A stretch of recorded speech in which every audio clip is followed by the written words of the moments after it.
It is senior night here in Tampa, and it's a big one for South Florida. They can win their 6th game of the season tonight against Charlotte and become bowl eligible for the first time since 2018.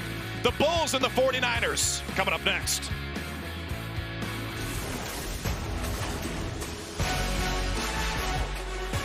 Welcome to ESPN College Football Primetime, presented by Dr. Pepper. And welcome to a gorgeous Saturday night here in Tampa, where the 5-6 Bulls of South Florida host the 3-8 49ers of Charlotte in their first matchup as American Conference foes. Happy Saturday night, everyone. Thanks for hanging out with us alongside the Hall of Famer Dustin Fox. I'm Drew Carter. And Foxy, this is a South Florida program that has not had many meaningful games over the last few seasons. Tonight, this one's super meaningful. They can go bowling if they win. They've won 4 games the last 3 seasons, 5 already this season, and an opportunity tonight to go to a bowl game. Yeah, and the arrow is pointing up for this program. Alex Golesh is their first-year head coach. They got a fast-paced offense, it's high octane. You got a pretty good quarterback at the helm, too. Yeah, Brown has been phenomenal this season. When you talk about Byron Brown and what he's been able to do, they didn't really know this guy was going to be so explosive for this offense. And really, it was training camp. They saw this guy be able to do it on the ground. He's got 10 touchdowns this year, so he's become a true dual-threat quarterback here for this offense. This Alex Golesh offense has been dynamic this season. And again, it has been an opportunity here to go to a bowl game. They want to go fast, and Brown is a big reason why. Leads the league in total offense, and he's top 10 in the country. His top target is Sean Atkins, and both these guys can make some history tonight. Brown can become the first South Florida Bull ever with 3,000 yards passing. Atkins, a former walk-on, can become the first guy ever with 1,000 yards receiving. Well, and you better believe it. Tonight, they're going to get this guy 100 yards. There's no doubt. We talked with Alex Golesh this week, of course. This dude's going to get a lot of targets tonight. 38 might get 38 targets tonight for South Florida. That offense is high-octane, high-tempo.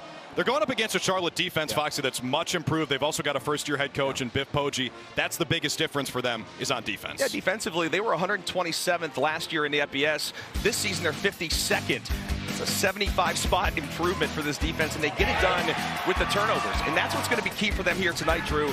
They've got to create some turnovers against this high-octane offense in South Florida. 6 picks the last 4 games. And you talk about some guys to keep an eye on. How about Demetrius Knight?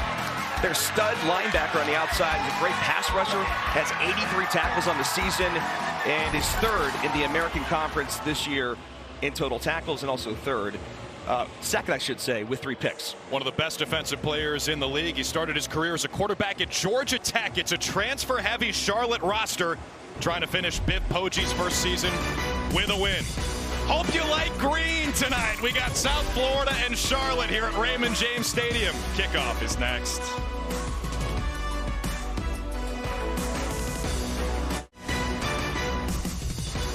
ESPN College Football Primetime is presented by Dr. Pepper, the one fans deserve. Senior night for South Florida, and Donovan Jennings about to play his 54th career game, which ties a program record held by Dwayne Boyles. A win tonight equals a 54th career game for Donovan Jennings, because it means this team is going bowling for the first time since 2018. You are watching the American Conference on ESPN.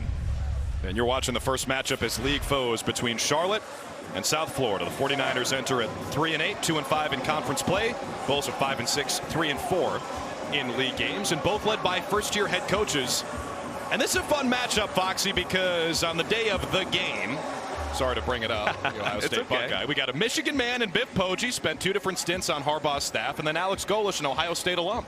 Yeah, in fact, Alex was on the staff with me when I was at Ohio State in 2004. He was a student assistant, and it's sort of remarkable to watch his rise in the coaching ranks here at South Florida. And Biff has certainly made some news the last couple of weeks with his tweets about Coach Harbaugh, who he loves. It's a dear friend of his. He's got a great profile picture on Twitter. We'll tell you about that later on in the show. They're 2 of 7 first-year head coaches in the American Conference. See Trent Dilfer, a big name at UAB. Tom Herman, same thing at FAU. Eric Morris, a young guy at North Texas. Brian Newberry and Kevin Wilson, in addition to Alex Golesh and Biff Poggi, who match up for the first time tonight. USF won the toss and deferred, so Charlotte will start with a football as the Bulls send out Brendan Farrell to kick in their gray and slime uniforms here on senior night. Henry Rutledge, the deep man for the 49ers. Underway in the regular season finale for both these teams. Dwayne Thomas Jr. fields it from the left side of that goal line. He takes it out past the 25 to set up this 49ers offense after a 20-yard return. A little chippy after the whistle. Again, this first ever matchup between these two programs. And here comes Trexler Ivy, a walk-on quarterback, redshirt sophomore from Wake Forest, North Carolina, making his 5th start of the season. He's a guy who can really run, Dustin. No, he can. And listen, Jalen Jones was the starter for most of the season, and he's obviously missed the last couple of weeks here. And so Ivy comes in. He's a walk-on. He's a crafty quarterback, but again, those interceptions, you've got to improve that. Ivy ran for a touchdown against Rice last week. It was USF's only points in a 28-7 loss. He starts in the shotgun, and they hand it to Joshim Bangda, transfer on his 3rd school, who picks up maybe 1 on first down. And again, some pushing and shoving after the whistle. Amaris Brown comes in to make the stop. It's been a tough year for this Charlotte offense. Talk about the quarterback issues they've had, the carousel there, and then at running back, I mean, they're literally on their 4th and 5th string running backs here. And so we'll see a lot of Bangda and a lot of Hassan Wilson tonight as well. You know, at a certain point of the season, Dustin, we talk to coaches every week. At a certain point, you start to say, all right, everybody's got injuries. Yeah. But Charlotte is almost an anomaly in that sense. They start 3 walk-ons on offense. One of them's Ivy, who completes the slant out to midfield. A big gain to Dwayne Thomas, who returned the opening kick. He takes it to the 50 on a gain of 19. He's in coverage there against Tavin Ward, playing a little bit of man on the outside. This is a nice throw. Great route, by the way, too, by Dwayne Thomas Jr., just the freshman from down the road in Hollywood, Florida. Little RPO action. Got to tighten up that coverage. That's been one of the issues for South Florida this season, is obviously their offense has not been a problem, but it's been getting off the field defensively. They score a lot and they give up a lot. Ivy fakes the pitch to Bangda, moving the other way, throws it, and nearly a big collision, but a nice catch from Joey Burns to pick up 3 or 4 on first down. Well, it's a tough spot for Burns to be in, because we know the rules of college football, and you can't really go high anymore, so he ends up taking a shot to the lower body, and say I can feel that from up here. If Rob Gronkowski is watching Raymond James, who used to play for the Bucs, yeah, it was all about that, the low shot to the knee on a tight end. Bangda gets the carry, and he's twisted down after a gain of 3 or 4. Jalen Schuler on the stop, Charlotte's top tackler, or USF's top tackler rather, and it's 3rd down and short coming up for the 49ers.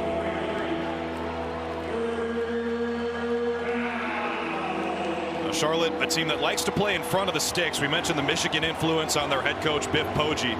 He said, you know, a lot of teams in the American Conference want to throw it around. Yeah. We want to run it around. Yeah, listen, they'll play a lot of 12 personnel. They'll bring in 3 tight ends at times. In fact, the tight ends may be the best weapons on this offense. 3rd down and 4. Ivy to throw. Feels the heat. Throws the screen. It's dialed up beautifully. Bangda's got the first down. And he's down near the 30-yard line. A gain of 14 for Joshim Bangda. 5'10", 230. First down, Charlotte. I think it's a great block down the field, too, from Jairus Mack, number 3. Watch him right here at the end as Bangda cuts inside. And a beautiful play design there on 3rd down. Logan Berryhill finally made the tackle after Bangda moved the chains. There you see Biff Poggi, one of the most interesting figures in college football. He's not a lifelong coach. He's actually a multi-millionaire hedge fund manager. His first season as a D1 head coach. Ivy's pass is complete across the field. Jairus Mack makes the grab, and he's down at the 20 or 19. It should be enough for a first down. Drew, kind of interesting here, this tempo of the offense. You know, they're a team that, again, like Michigan, wants to go slow. They're going fast right now. And a big hole for Hassan Wilson inside the 5, and he reaches the ball to the 1-yard line. A gain of 18, and the 49ers are set up with 1st and goal from the 1.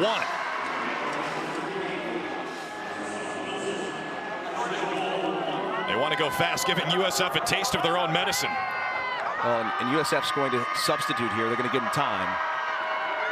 If the offense subs, you got to give the defense time to sub as well. 1st and goal from the 1. They give it back to Wilson, and he is stood up in the backfield.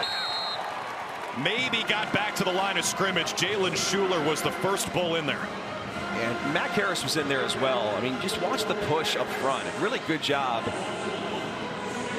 by the defensive line. Mac Harris, 24, in on that as well. Mac Harris, the sophomore out of the Villages, Florida. The youngest person that lives there? Probably. What's the elementary school like in the Villages? Great question. Joshim Bangda back in there at running back behind Ivy. They hand it to Bangda, and the 230-pounder is in for the touchdown. What a start for Charlotte. They go 71 yards and 9 plays in almost 5 minutes of TOP. Ivy completed all 4 passes, and they've got the first points tonight. Boy, for a Charlotte offense that has really struggled to move the football this year, Drew, just averaging 17 points a game. They made that look easy. Goodness. Right down the field, under 5 minutes. And Bangda bangs it in.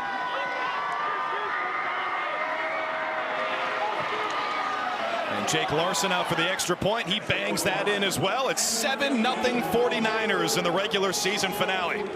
Well, the 49ers trying to play spoiler tonight here in South Florida. Bangda puts them on top, 7-0 from Tampa.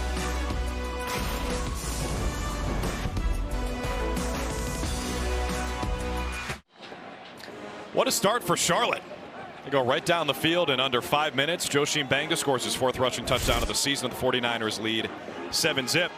Don't forget, Friday, it's the Pac-12 College Football Championship game, the last one.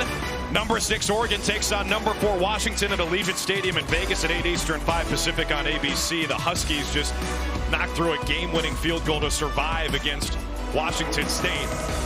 Oregon and Washington, they will match up again. That one for the Pac-12 Championship. Charlotte went for the onside kick, and it went out of bounds. Good idea, poor execution, and the flag comes in. Yeah, I like the idea, especially when you're a 3-8 football team, but just completely misses the football.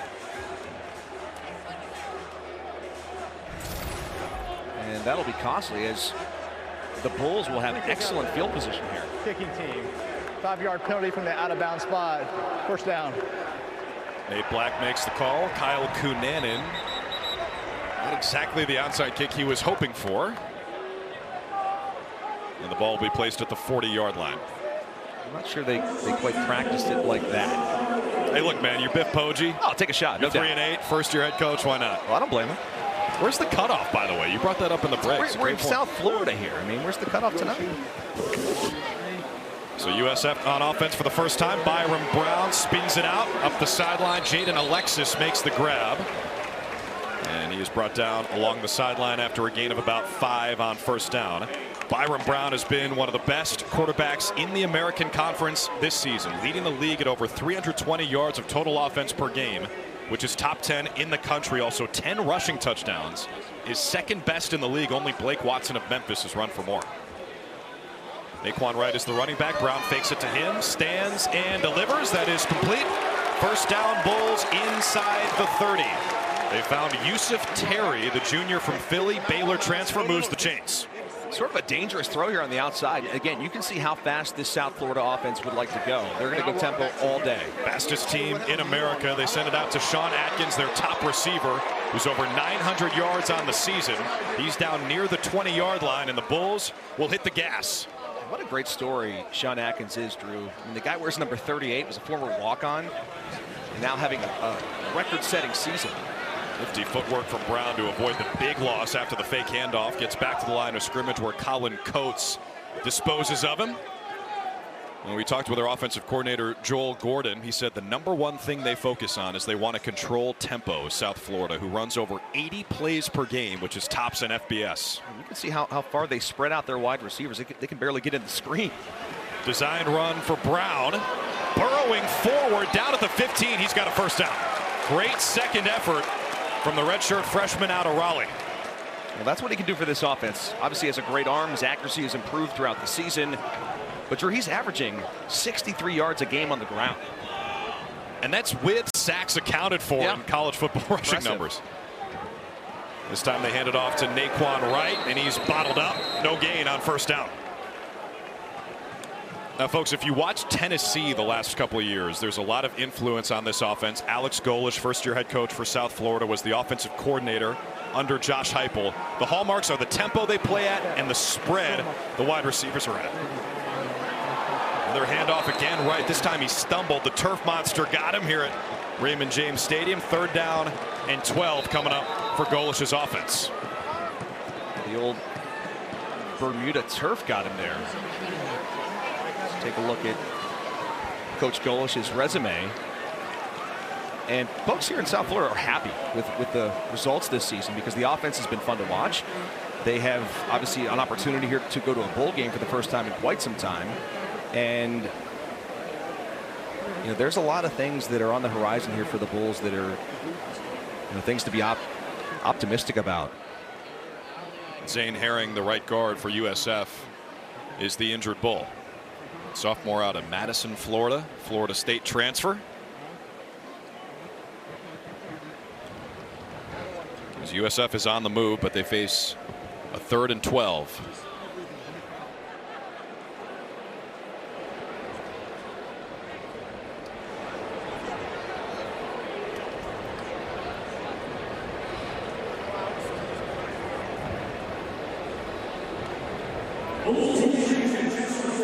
We will step aside and update you on Herring when we come back to Raymond James Stadium.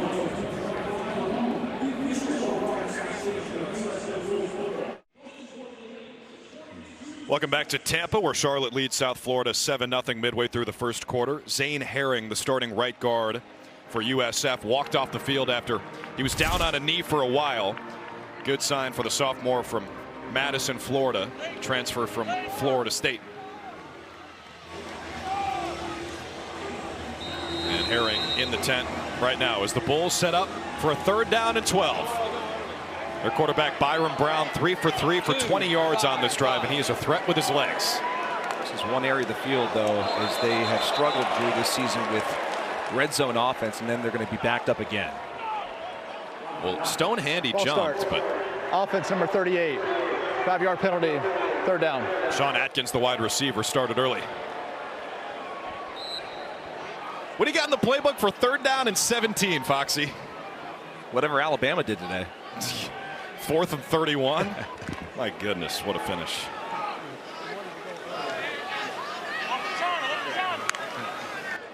I think I was going to say maybe they get the yards back there.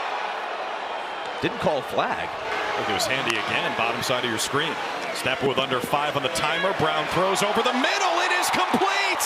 What a grab by Yusuf Terry down at the 1-yard line. A 21-yard throw. What a grab. Amazing grab. And again, they're going to hurry to the line of scrimmage here. I would not be surprised if Byron Brown keeps this himself. No subs. Brown hands it to Naquan Wright. It looked like he thought about keeping it, but he goes down in a heap. Yeah, Prince Bima's in there in the backfield right away at the mesh point. I think Brown wanted to keep the football, but just held on to it a little bit too long. The 10th play of the drive coming up for South Florida.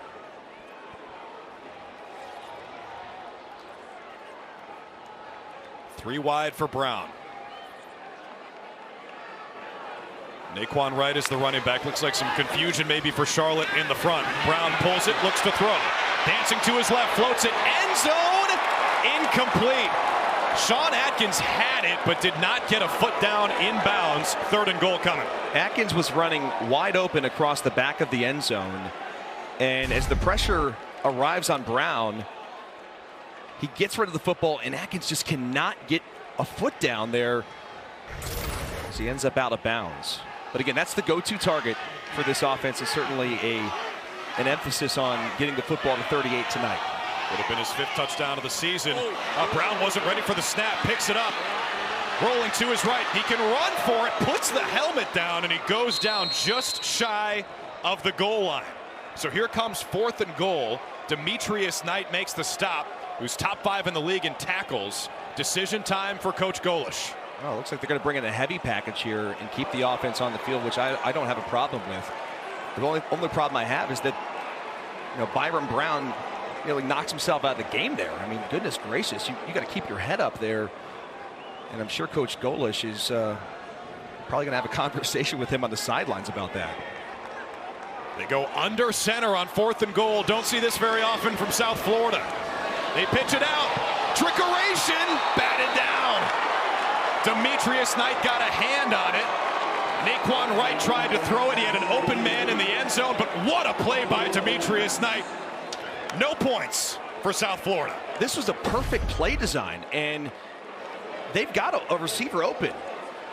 Great job, though, by Knight, who we talked about, who has, all the PBUs this season and those 3 interceptions. Just extends, gets the go-go gadget arms out there and gets his hand on the football. What a stop there by the Charlotte defense. The tight end Weston Wolf was all alone in the back of the end zone. Demetrius Knight extinguishes the threat, and the Bulls come up empty-handed. We'll check on the injured 49er when we return.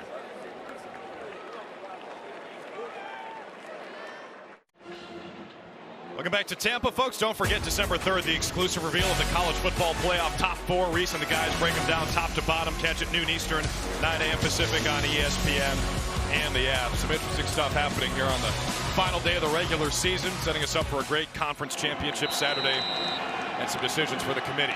So after Charlotte stops South Florida on 4th and goal, they're backed up on the shadow of their own goal line. Trexler Ivy, the quarterback, will just sneak in to try to generate some breathing room, and does it well out to the 4.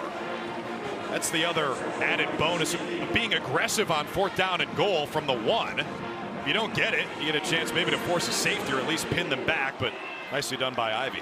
You typically think that, but I mean, the way this defense has played this season for South Florida, it's been a struggle, especially against explosive plays.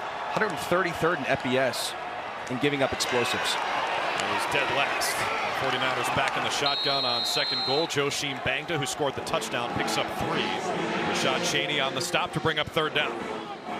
Now, South Florida, even though the numbers in terms of rankings don't look very good, they have improved slightly defensively with Todd Orlando, their new defensive coordinator. Last year they allowed 517 yards per game, which was last in FBS. This year they've improved by about 50 yards per game. They're still 129th, but they are getting better. Yeah, listen, they just need more players, more athletes in the back end to play coverage, and certainly up front, they need some depth on that defensive line. 3rd down and 4. Ivy on the rollout completes it to his tight end Colin Weber, who's their top receiver. He's brought down for 4th down and about 1. Tavin Ward made the stop. Well, how aggressive does Coach Poggi want to be in this situation? He might leave the offense on the field. Wow. I've seen this happen a few times, but again, Trexler Ivy, he can run with the football. You talked about it. 4th and 1 from their own 10-yard line. Ivy takes the snap, looks to throw, wants a deep shot up the sideline. It's caught, but out of bounds. Wow. Jay Iris Mack, the intended target. Tavin Ward in coverage. I don't mind being aggressive, especially when you're a 3-8 football team. We do have a flag on the field. It's going to be against the offense. Okay.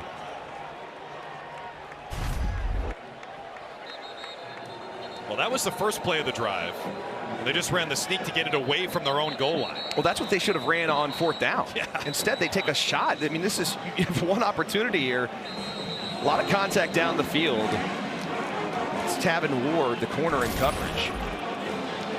But wow, I mean, no, he just said it for us. Well, they picked up the flag. Biff Poggi. Coach is not happy. Rolls the dice, and he comes up empty-handed, so South Florida's got it back at the 10-yard line. Why not go back to the quarterback sneak there? Byron Brown in the shotgun, fakes the give, looks, scans, throws, touchdown! Guess who? Sean Atkins, the former walk-on who's become their top target, catches the 10-yard strike from Brown. They're an extra point away from tying it.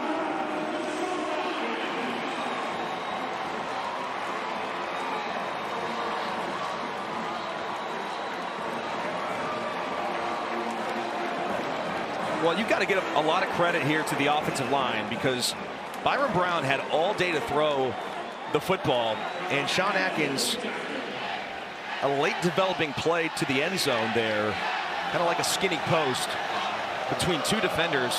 Football delivered on time, and just like that, tie ball game here in Tampa. John Cannon adds the extra point. Atkins with 2 catches for 16 yards and a score, his 5th of the season. Just look how much time Brown has to throw the football. Great job up front by the offensive line. And that's a dime. I mean, that's between 2 defenders. What a story Atkins has been. I mean, this guy has just burst onto the scene here. 5'10", 170 pounds, doesn't even wear a wide receiver number. Just absolutely dominating this conference. So he is now 84 yards away from becoming the first South Florida receiver ever with 1,000 yards. Their offensive coordinator, Joel Gordon, told us, we're going to do everything we can to get him there, but probably don't have to do anything crazy or different from what we normally do because we throw it to him all the time anyway. Yeah, listen, their game plan goes through number 38. And to your point, they're not going to change anything up. Like maybe late in the game, if he needs 10 yards or something like that, they go to him a little bit more. But no, odds are he's going to get over 1,000 yards tonight. There was an injured South Florida Bull after the extra point. Gannon Lanning, the offensive lineman. We've had a few injuries already here in this first quarter. Both these teams banged up at this point of the season, the regular season finale. Alex Golesh, the head coach, out to check on Lanning in addition to the training staff.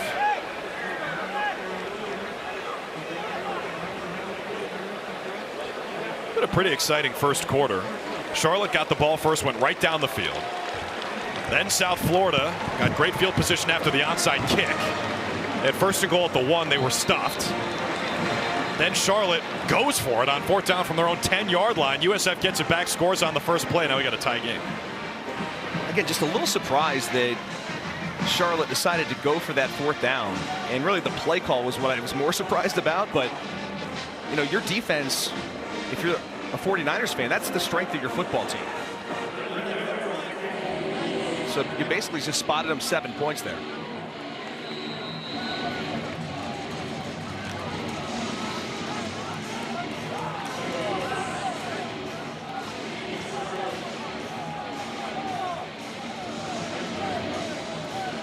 Brendan Farrell to kick it to Henry Rutledge.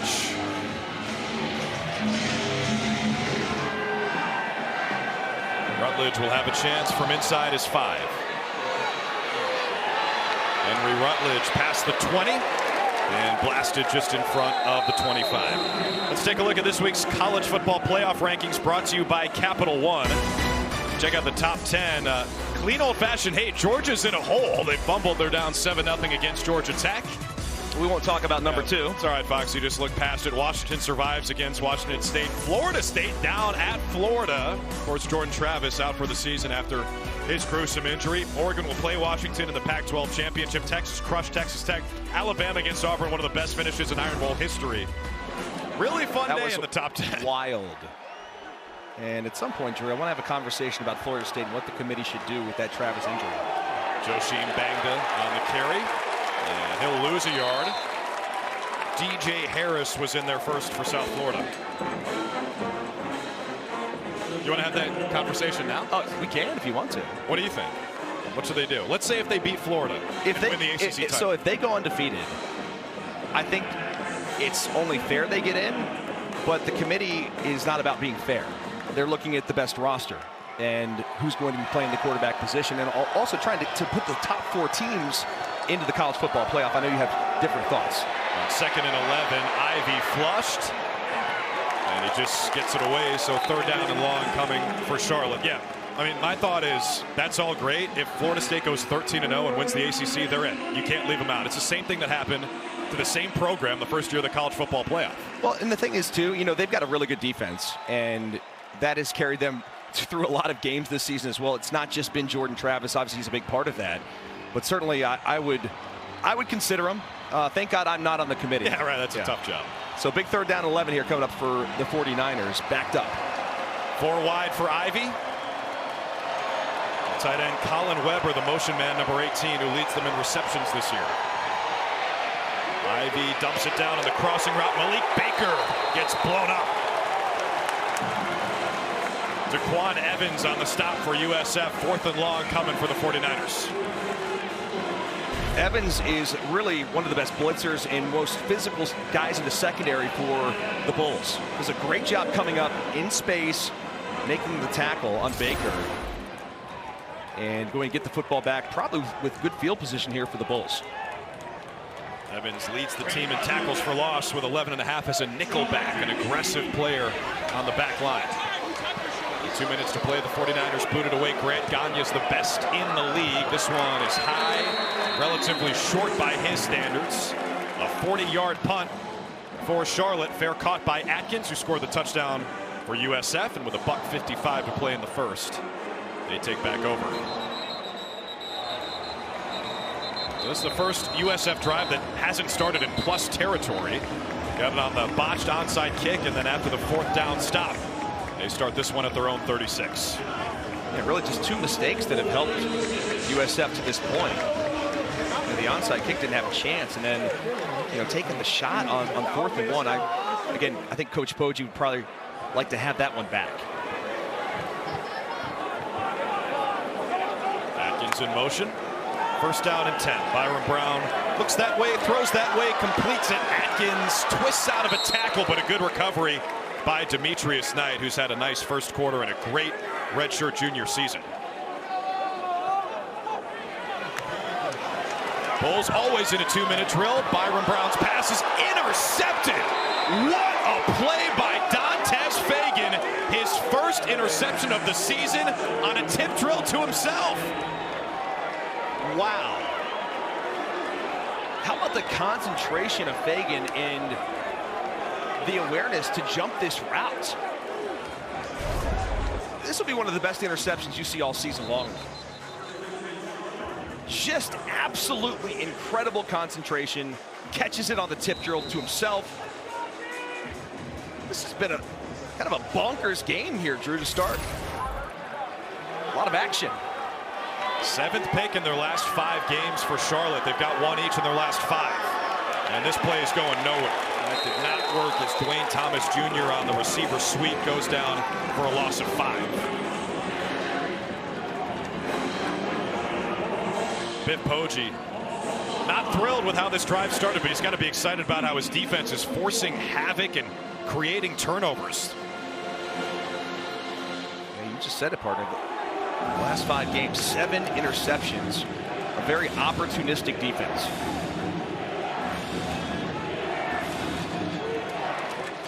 Under a minute now in the first. Trexler Ivy in the gun, sets it up to the running back. Hassan Wilson stood up and dumped. Back to the line of scrimmage. Jonathan Ross makes another play. That's 2 tackles for him on 2 plays in this drive. Yeah, Ross and Logan are the 2 best pass rushers on this defense. That's a big-time stop there. Very similar to the previous play that Daquan Evans made. And now, again, Charlotte, a team not built for 3rd and 15s.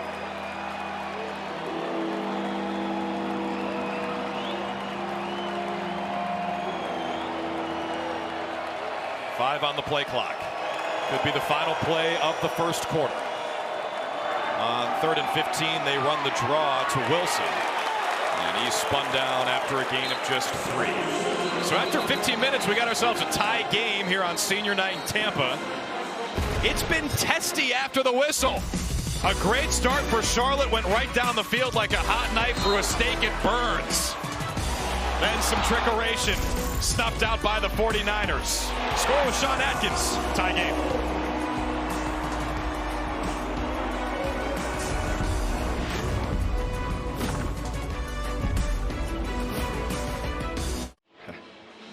You're watching the American Conference on ESPN. Welcome back to Raymond James Stadium here in Tampa. We start the second quarter in a tie game. 7-7. Beautiful Saturday night for football, the regular season finale. Last chance for these diehard USF fans to see their Bulls in action as they try to lock up their 6th win and bowl eligibility for the first time since 2018. Grant Gagne out to kick it away for Charlotte on 4th down and 12. Kind of in no man's land here. Thought there was a chance they'd line up the offense, but instead they send out the punter. 5 on the play clock. They just take the delay. Yeah, give Gagne a little extra time to work. That's what they'll do. delay a game, kicking team, 5-yard penalty, 4th down. Now they have a punter with a big leg. Grant Gagne leads the American Conference in yards per punt at 45. Biff Poggi, as head coach, thinks he's got a chance to play in the NFL, so they'll give him a little extra real estate. Let him take out the driver and uncork that thing.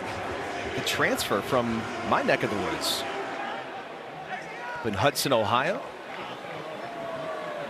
At Youngstown State and John Carroll. And Gagne's kick is end over end, short. At the 14-yard line, Sean Atkins brings in the fair catch, just a 29-yard punt for the senior.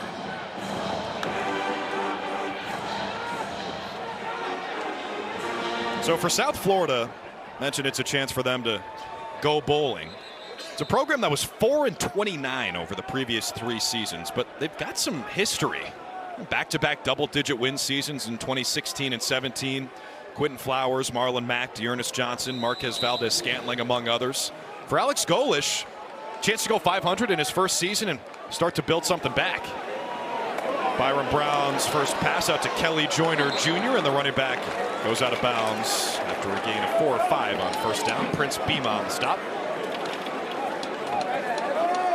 And the positive thing here for the Bulls is, things are headed in the right direction. There's a lot of money that's being put into the football program here, and by 2026 they should have their new stadium open on campus, very similar to what UCF did with their program, and that really takes the program to the next level when you actually can have that on-campus facility.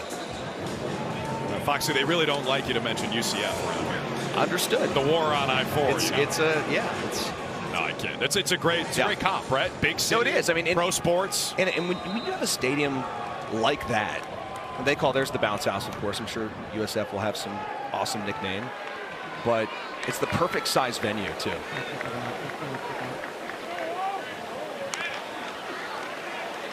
On 2nd and 6, South Florida keeps it on the ground with Joyner. And he's down after a gain of 4 to set up 3rd down and 2.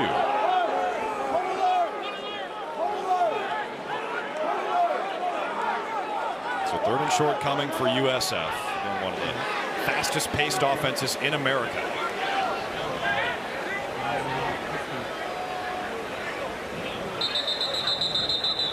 And a whistle. I think a timeout. First charge timeout, Charlotte. 30 seconds.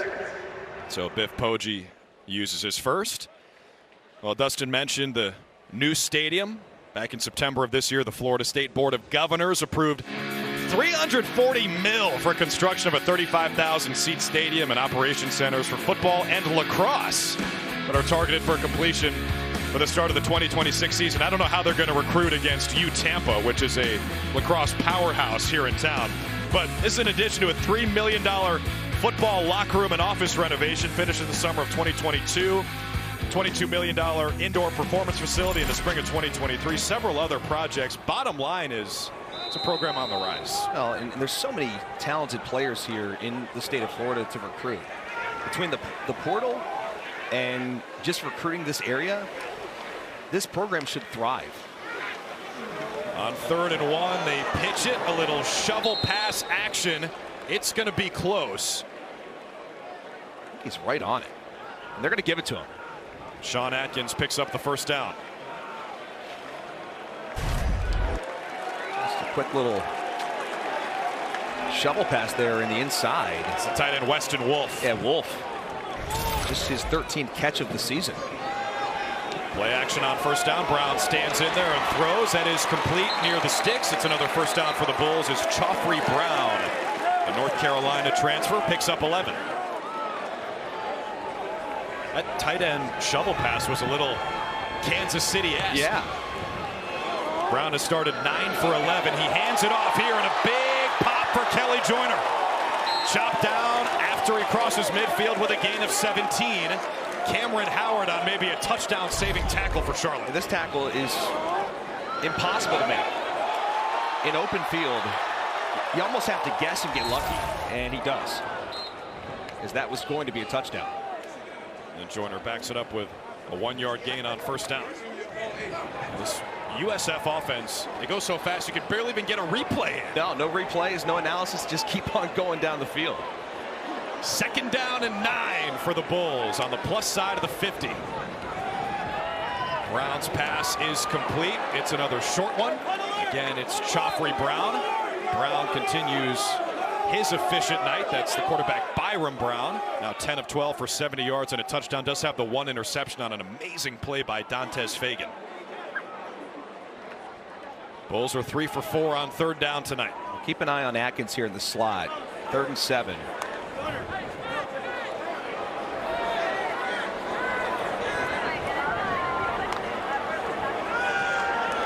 Charlotte brings heat. Brown feels it, throws it. It is complete. Incomplete. Oh, they come in at the last second and blow it dead. Atkins, good call partner. He was the intended target. He thinks Almost he had it. Let's take another look at this. Atkins thinks he caught this. Did it hit the ground? Boy, that looks like a great effort.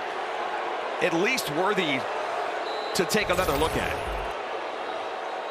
The ruling on the field of an incomplete pass is under further review. What an effort, though, to lay out. Even if they don't rule this a catch, just a phenomenal job by Sean Atkins.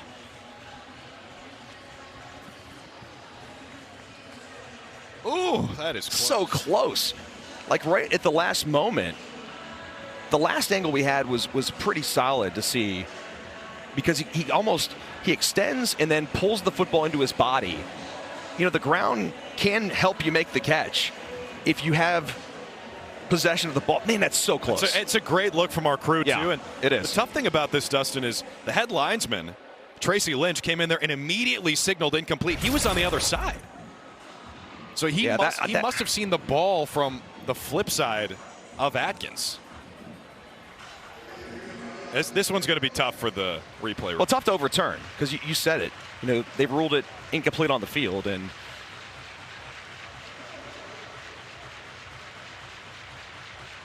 gotta love this kid, though. Oh man, Atkins is just. And the guy was working at a meat market. It's a walk-on, and you know the previous staff just couldn't really find a role for him. And in this offense, I mean, he has just absolutely thrived. He was one of 10 semifinalists for the Burlsworth Trophy, which goes to the best player who started his career as a walk-on. After further review, the ruling on the field stands. 4th down. This would have been tough to overturn, but a heck of an effort by Atkins. A great effort there, and it looks like the Bulls are going to punt. Just look at the energy this kid has. I mean, he is just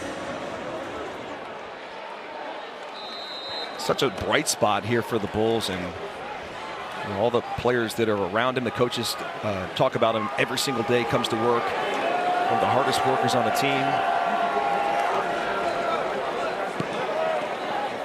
Andrew Stokes kicks it away for South Florida. Henry Rutledge calls for the fair catch and fields it at his own 6-yard line.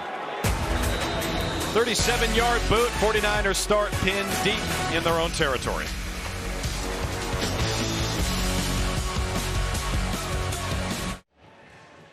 Time now for our Fansville College Football Update, brought to you by Dr. Pepper. The Iron Bowl wrapped up pretty recently here, and what a finish it was. Alabama had 4th and goal from the 31-yard line and scored. Jalen Milroe with the game winner, and then Dustin Fox, the former Ohio State Buckeye, doesn't really want to too happy about that game. Earlier game. Put up a pretty good fight, though. I mean, better than last year, at least. Heck of a game. First play of a new drive for the 49ers is a run to Joe Sheen. Banged it, picks up 3 yards. You know, the Charlotte offense went right down the field, 9 plays, 71 yards, and a touchdown on their first drive. The last 3 drives for Biff Poggi's team, 10 plays, 1 yard, and no first downs. Well, Drew, on that opening drive, you know, a lot of teams will script those plays. And now you see this offense sort of huddling, taking their time. The first drive was all up-tempo. No huddle, got to the line of scrimmage quick, and had USF on their heels. Pitch it to Bangda, going around the left side. finds a sliver of space and picks up the first down. Joshim Bangda, who scored the touchdown in the first quarter, has a long run to move the chains for Charlotte. That one goes for 13. Bangda, when he gets his pads going downhill, you can see, I mean, his size, 230 pounds at 5'10", low center of gravity, very difficult to get on the ground, and certainly has some wheels as well. Bangda gets a breather as Hassan Wilson checks in. So 2 walk-ons in the backfield for Charlotte. The quarterback Trexler Ivy and the running back Wilson. Ivy pulls it, throws it, completes. Look out, what a spin move. Dwayne Thomas made 2 Bulls defenders miss and picked up 6 yards on first down. Thomas, I think it's Braxton Clark maybe, who comes in here and just misses. Yeah, Clark just whiffs, probably closed his eyes, thought he was going to make the tackle, and then we're ripping jerseys, trying to just get him on the ground. How many spins did he take? Goodness. Be dizzy after that. I'm dizzy watching it. Spamming the circle button there. Second down and 4. Ivy completes again. Another first down for Charlotte. And a nice run after the catch from Jairus Mack past the 45 for a 16-yard gain. Oh, it looks like Mack might be a little banged up there at the end of the play. I think he may have got rolled up on that left ankle. A little hobble to the sideline. That's Ivy, a positive sign. Yeah, Ivy 9 for 11 for 72 yards. Really not known for his prowess through the air. He's completing 55% this season. This is his 5th start. Mack's one of his top targets, leading the team in receiving yards. So we'll check on him.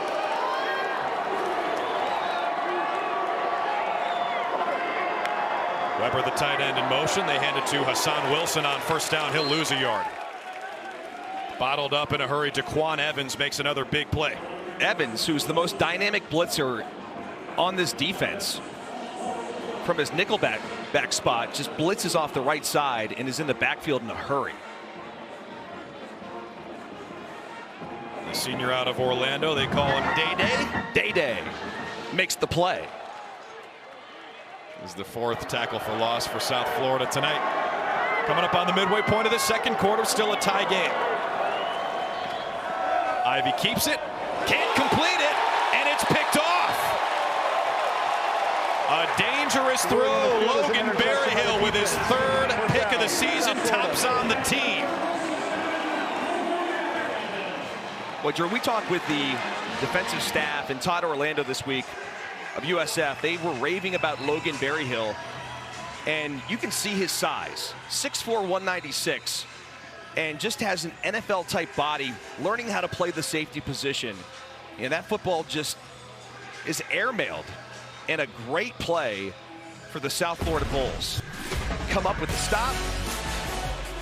Berryhill, the quarterback in the secondary, making a play.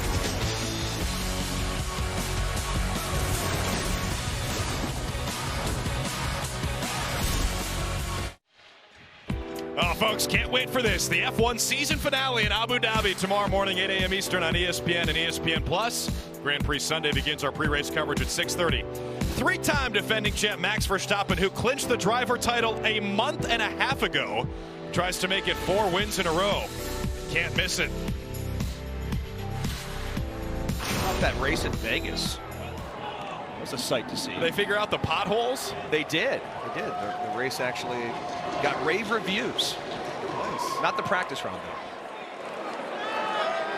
Byron Brown starts a new drive with a completion on the screen to Sean Atkins. Top receiver for South Florida picks up 3 yards, chipping away toward his total for the season, trying to become the first Bull with 1,000 receiving yards. Double pass. Throw it to him again behind the line of scrimmage. Open man. It's a dime from Atkins. Wide open to the running back, Kelly Joyner. 62-yard touchdown.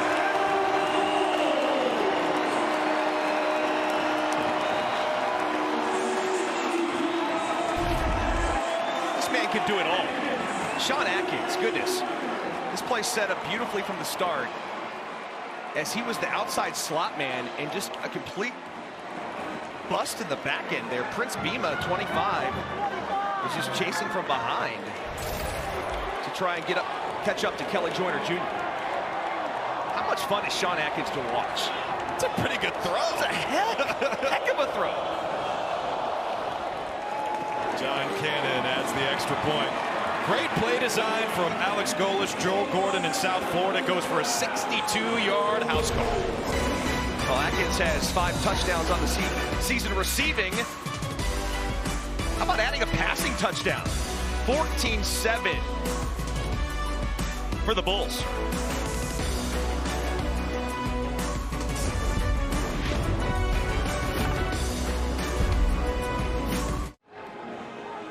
Sean Atkins on the season now 3 for 3 passing, 128 yards, a touchdown, which he just had to put the Bulls up 14-7 here from Tampa.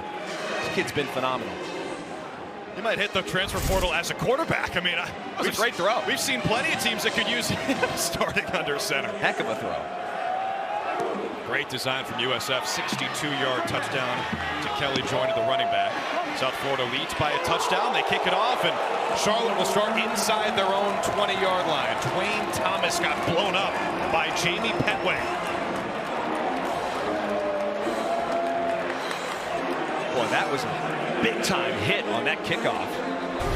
Look at 19 going to come into your screen here on Dwayne Thomas Jr. Just absolutely unloads. Oh. Whew. Had some heat on that one. Thomas a little banged up as he left the field. That's worth monitoring because Jairus Mack already hobbled to the sideline earlier in this game. Those are arguably their top 2 receivers. Oshie Bangda dropped in a hurry at the line of scrimmage. By the way, Jairus Mack is back in the game for Charlotte, so a good sign for this 49ers pass game, which struggles to move the ball as it is. Drexler Ivy has been intercepted already tonight. Logan Berryhill on that pick. Ivy now with 4 touchdowns and 9 interceptions on the season. Here we go, dude. Let's go.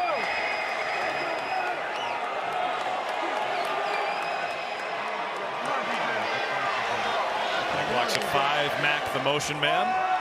They fake the pitch, throw the other way, incomplete. Trying to get it to Colin Weber, the 6'4" tight end. 3rd down and 10 coming up for Charlotte. Woodger, ever since that first drive for the 49ers, they have just been stuck in the mud. They go right down the field, 71 yards on that opening possession. And since then, they've been able to do nothing. Now, the first drive, can you script it out? You can, and that's what I think they did. And remember, they didn't even huddle on that opening drive. It was all up-tempo. It's like we were watching South Florida. Yes, it felt like it. They have the same color jerseys. Yeah. The Charlotte is wearing the same color that's on the wall all over here at Raymond James Stadium. That's complete on 3rd down, but Bangda nowhere near it, although a good effort after the truck stick. He carries the pile forward, but it will be 4th down. What an effort by Bangda. Going to come up short here, but just it takes like 5 South Florida defenders to get Bangda on the turf. Almost 3 to 4 yards after the contact there.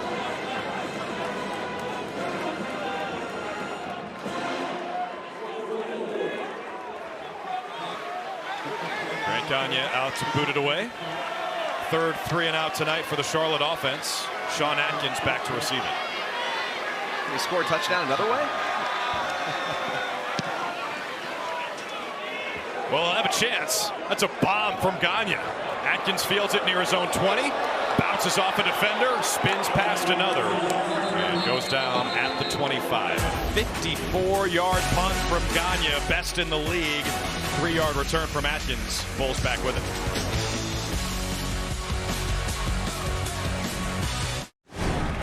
Well, let's take a look around the CFP landscape as we count down to the CFP National Championship, brought to you by AT&T. We got conference championships next week, and a pretty good slate here, Foxy. Yeah, it looks great. I mean, Georgia, Alabama will be an interesting one. Can Iowa score enough points to stay in the game against Michigan? I'm going to say no. They play good defense, that's for sure. Crazier things have happened. Naquan Wright starts with a carry for South Florida and goes just to the line of scrimmage. That's it. Speaking of crazier things happening, we saw the Iron Bowl finish today. That was nuts. Florida State's losing to Florida right now, and Georgia's losing to Georgia Tech. can't recall a rivalry Saturday where there's been like so many close games. Prince Bima on the stop for Charlotte there as Brown on the quarterback keeper. And Georgia did just retake the lead in clean, old-fashioned hate. It's such a weird Saturday, Dustin. Why should we just wipe all the results and do it again next week? Why don't we try again? I would prefer that. Ohio State, Michigan, play again. Yeah, that was a great game, though. I mean, take nothing away from Michigan. They deserve the win. That final drive they had was like 6 minutes down the field. 3rd and 9. Atkins not going to throw it this time. On the screen, picks up the first down. What a player Sean Atkins is. That's his 5th grab. Going to be near 50 yards. Now he's got the receiving touchdown and a passing touchdown.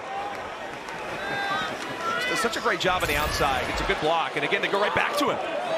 Go back to Atkins, and he'll pick up a solid chunk on first down. And by the way, as Atkins approaches history toward 1,000 yards, Byram Brown has now set a single season record for pass yards at South Florida. He's closing in on 3,000 for the season. On the give, it's a first down, South Florida into Charlotte territory. Under 5 minutes left in the second quarter. This offense starting to hum. Another player down for Charlotte. They cannot catch a break on that front 7. It's Colin Coates, the freshman from Baltimore. And Drew, they're to the point where the defensive line is so many injuries that we're having to write guys in on our depth chart because there's so many young players having to play. Almost 7 starters have been banged up on that front defensive line. We were told there's a chance Charlotte will try some offensive linemen playing defense tonight. How about that? If they keep getting injured, that might be the case. Coates out of St. Francis Academy in Baltimore. That's where Biff Poggi used to coach high school football, and pretty high percentage of players on this Charlotte roster went to St. Francis. I mean, they've almost completely overhauled the entire roster. There's 70 new players on the 49ers roster this year, and 48 are transfers. So going to take some time to build that culture and get everyone up to speed with what they're trying to do here offensively and defensively. Yeah, 28 players on this roster from St. Francis Academy alone. Check on Colin Coates. South Florida has a 1st and 10. Byram Brown cuts it loose. It is nearly intercepted by Dantes Fagan. Would have been his 2nd pick of the first half. Breaks it up as they were trying to find Jaden Alexis. Nearly a remarkable interception. As you said, Part, it would have been his 2nd of the game. Fagan's having a heck of a game here on the outside, but just look at him unload. Talking about Byram Brown. What a cannon this guy has. And that's just excellent coverage down the field. I mean, a little contact here and there, but to turn around and play the football is phenomenal. 2nd and 10, Brown on the quarterback keeper. Takes a divot out of the grass here at Raymond James as he goes down stone handy on the stop to bring up 3rd down and 9.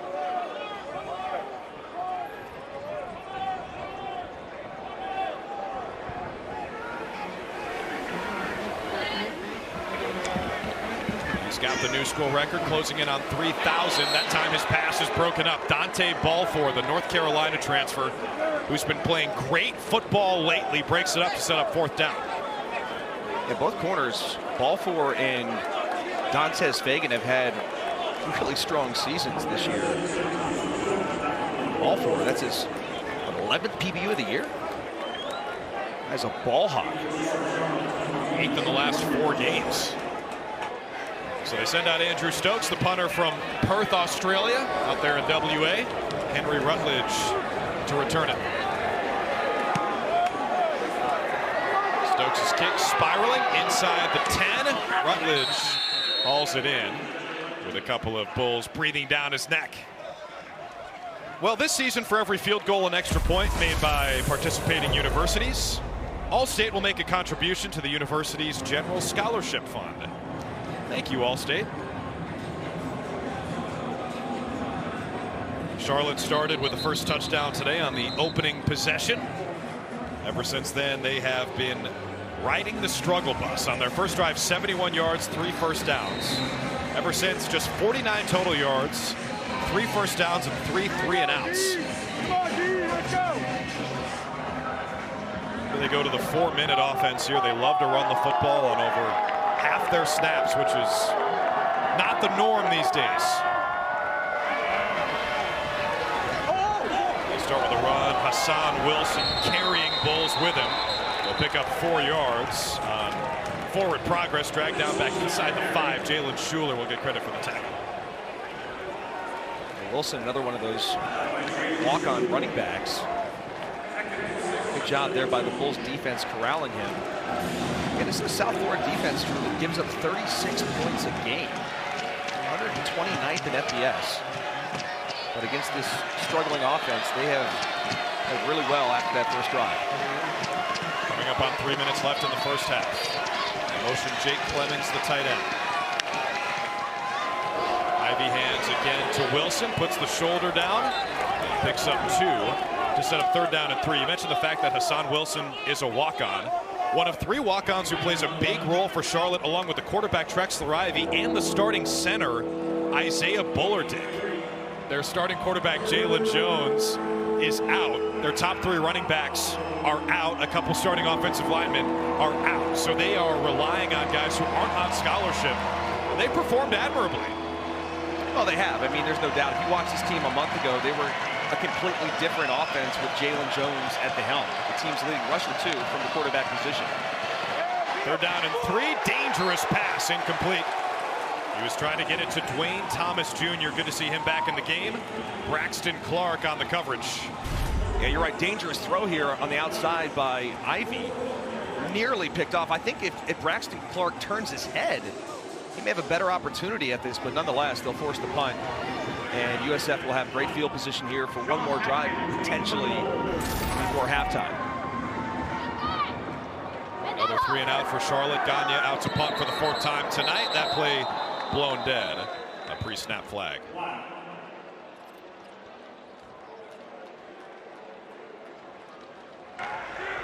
False start. Kicking team. Not all players were set for 1 second prior to the snap. 5-yard penalty. 4th down. Nate Black on the call. That really could have been a false start on everybody but the center.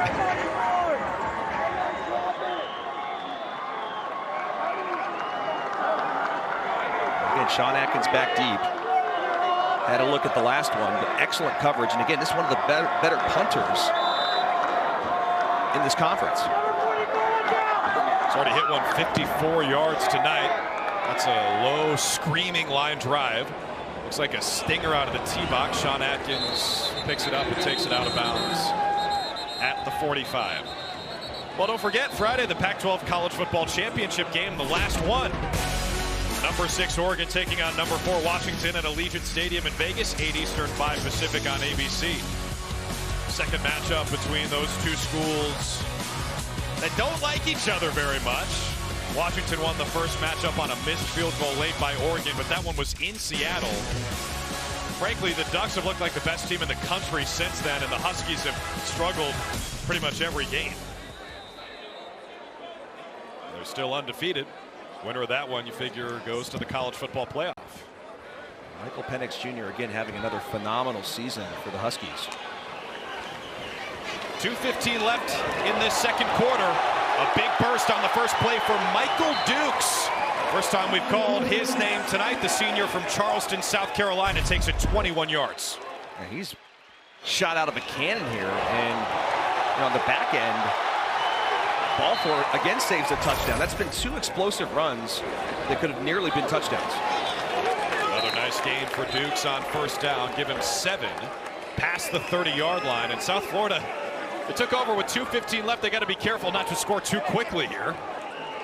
Charlotte's got 3 timeouts. Dukes again. Breaks free into the red zone. Demetrius Knight makes another tackle for Charlotte. And the clock stops on first downs under 2 minutes in the second and fourth quarters. Bulls don't care. They're moving quickly. Dukes, man, they're gashing them on the ground. Prince Beema on the tackle that time. South Florida with Alex Golesh, who was the offensive coordinator at Tennessee the last couple of years. There's a bit of a misconception that they're only a pass-heavy team. They're running it right down their throats right now. Inside the 10 goes Dukes. 5 straight runs down to the 6-yard line. Isaiah Hazel on the tackle. Another 49er banged up on that play. It's like Stone Handy is on the ground the entire afternoon. This defense is gassed. Getting gassed again as Dukes tripped up. To your point, Drew, with this offense here at USF, Golesh told us this week, you know, they don't care how they get it done. Second charge timeout. Charlotte, 30 seconds. They'd like to be as balanced as they can, but certainly the run always sets up the pass.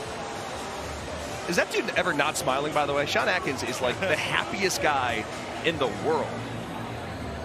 He's awesome. I have a feeling he's going to be in the foxhole later. We'll see.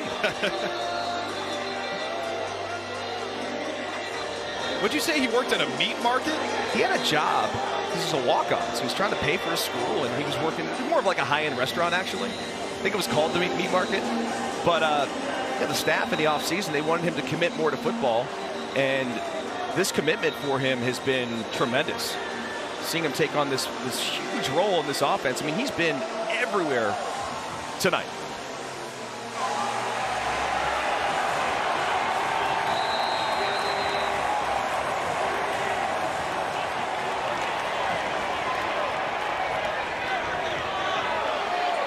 South Florida about to run their 40th play. Brown looks right, throws right, complete, touchdown Bulls. Kelly Joyner Jr. has his second receiving touchdown tonight out of the backfield.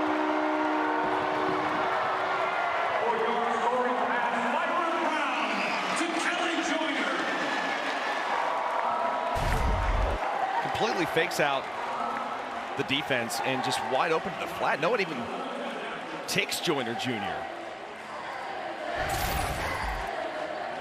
Bulls, they're running right now. Running, throwing, receiver passes, you name it, they're doing it. John Cannon knocks through the extra point. With under a minute to play, South Florida 21, Charlotte 7.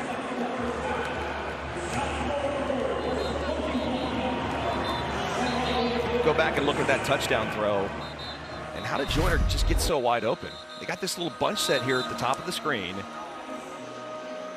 And as they clear out, it's basically a pick play, and there was a little bit of a hole that Derek Bowman gets away with there on the right side of the offensive line. But nonetheless, a great play design by Alex Golesh and this offensive staff, Joel Gordon and company.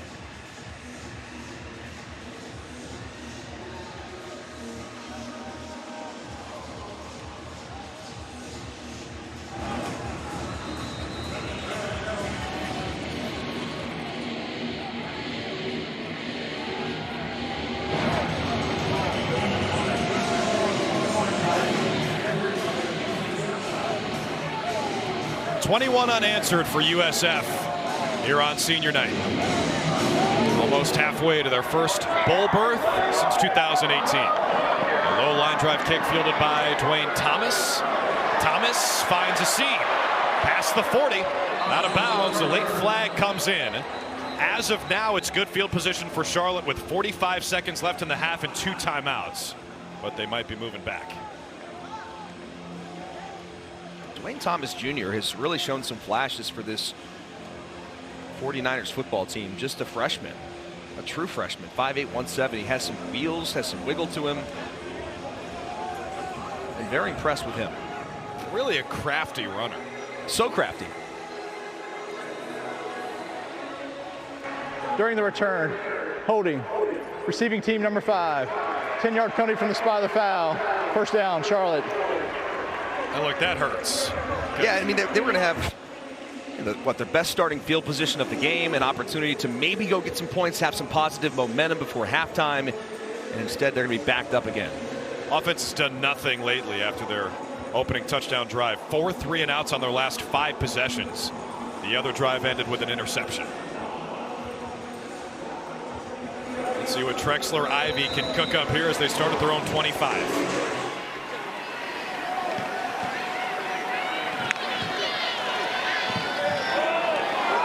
complete. That was, or incomplete rather, it was dicey again. They will give him the catch. The tight end Colin Weber. They say he double caught it. Jalen Schuler in the vicinity. Clock winding, under 30. Ivy with time. Throws it away.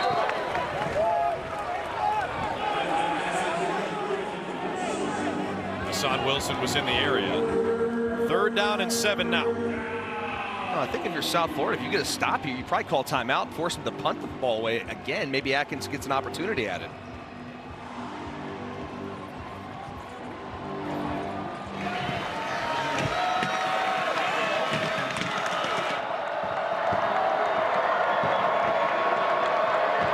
Down and 7.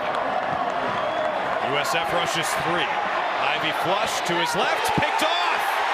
Another interception for South Florida. It's Daquan Day-Day Evans. He's going to run out of time. His feet. He might go. They don't need more time. Evans. Oh, is he in? Touchdown. With zeros on the clock. Number 0 takes it the distance.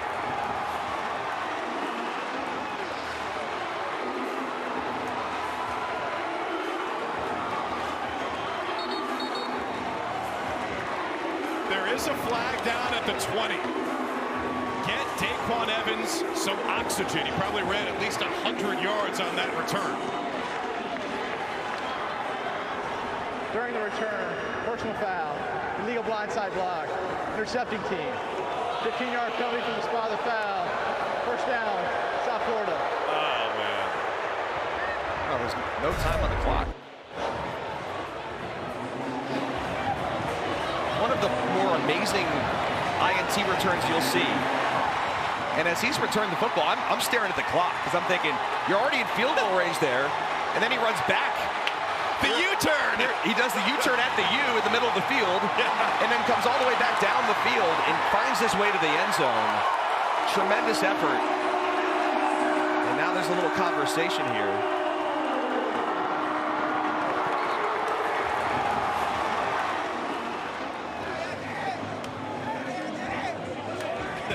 This was spectacular. Gets lassoed and says, I'm going to go the other way. Outran the offensive lineman Jordan Daniels and found nothing but green grass in front up that right sideline. Almost got. I don't even know. No time left in the game clock, but there will be one untimed down due to the penalty. 1st down. All right, so where was the penalty at? Well, they've spotted the ball at the 34, so it could be a field goal.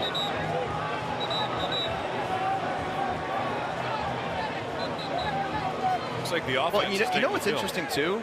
He was really close to maybe not scoring that. Yeah. Potentially, had they reviewed that, I don't know. So again, they'll get the untimed down, so this actually helps them. Yeah, so if he were down at the goal line, the penalty actually helps South Florida. Correct. So now it gives them a chance to kick the field goal.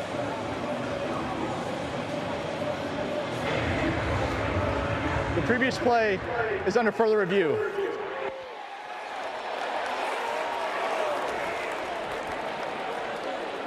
Well, here's the thing. If he did not score the touchdown, right, wouldn't you decline the penalty? If you're Charlotte, I mean. Just get us to zeros. The thing is, though, was he down? So we're going to have to, to fast forward this, 15 seconds later, he's at the goal. Because the penalty would negate the touchdown. But if he doesn't get in, you decline the penalty at halftime.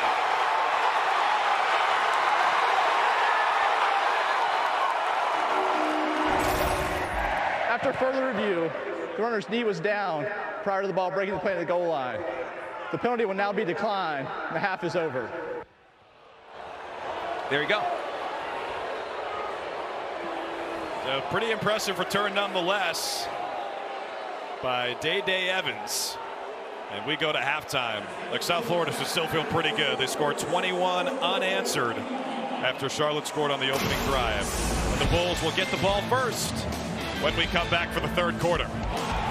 USF halfway to bowl eligibility. They got 5 wins already. It's senior night. We're having fun here at Ray J.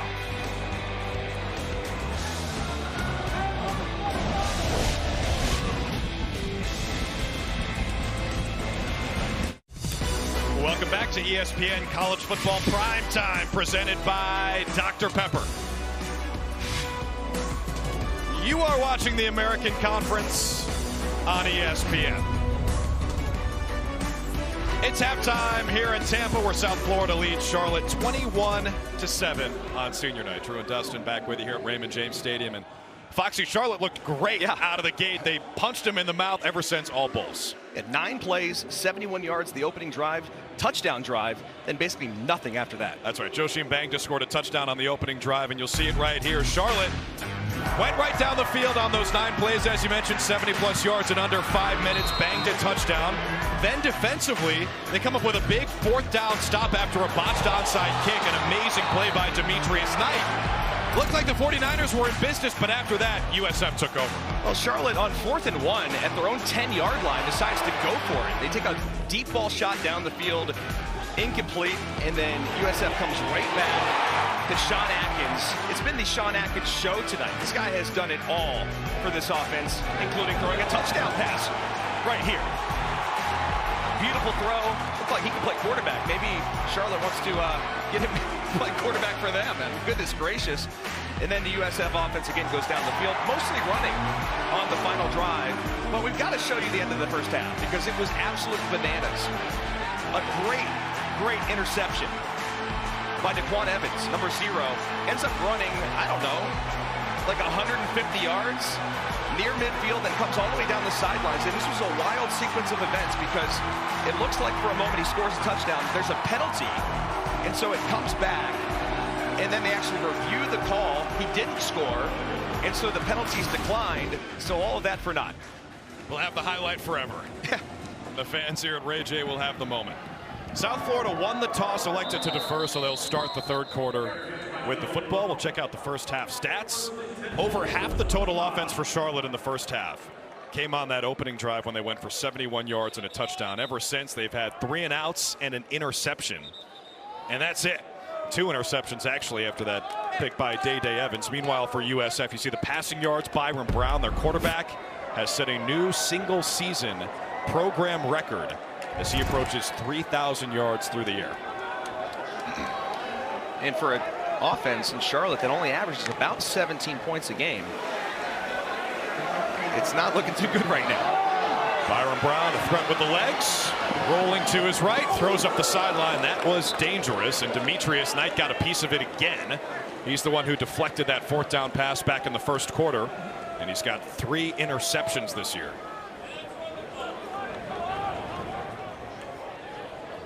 The thing I'll be curious to see here, Drew, is do they continue with the tempo of being up 14 points? They'll throw it deep, incomplete. 2 flags come in. Dante Balfour in the coverage on Joffrey Brown. It was 1-on-1. And that'll be a 15-yard penalty against Pass Charlotte. interference. Defense number 1. Penalty results and an automatic first down. Taking shots down the field. Love the arm strength of Byron Brown. And that's such an easy call as Balfour kind of turns his head around, but then he ends up just tackling Brown on the outside. To the play action. Brown wants to throw deep again. He's got his man inside the 20. Jaden Alexis reverses course. Goodbye. 60-yard pitch and catch. Touchdown USF.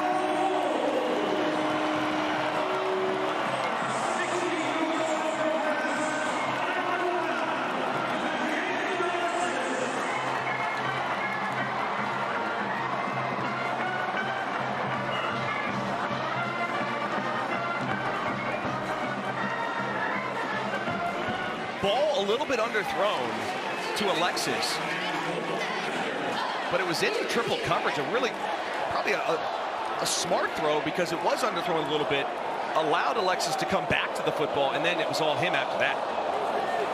He just made dudes look silly.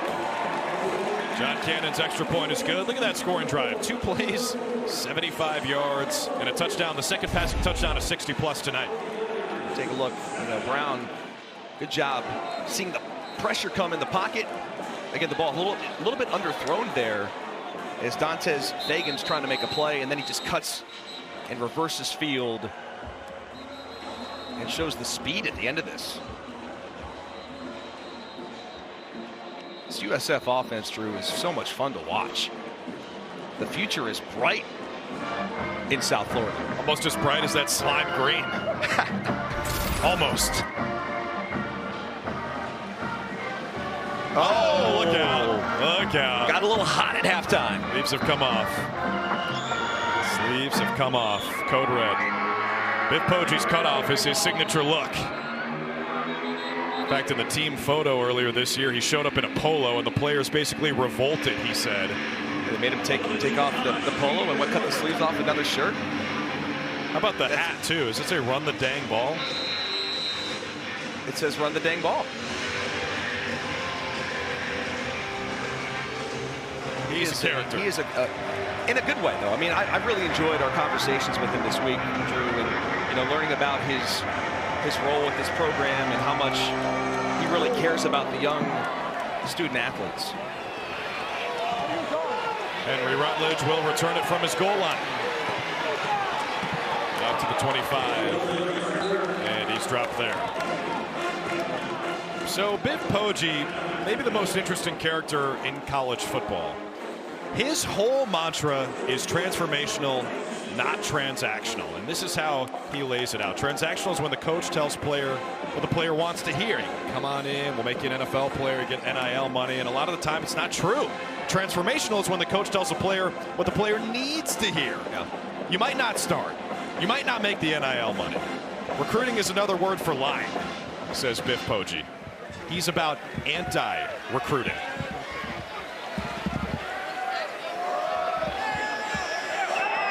Joshim Bangda going nowhere on the first play of this new drive, and he's twisted down with forward progress. It'll be a loss of 3 for Charlotte. Just to comment on what you mentioned there with Biff is, this guy doesn't need the job. I mean, there's so many coaches that are in it for the money, and this guy has made millions of dollars, in the stock market, and he's doing this out of the love for the game and for the players.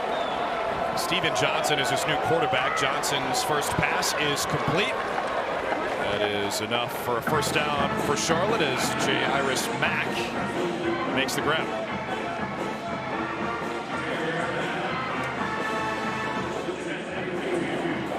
Johnson, the freshman out of Bristol, Tennessee.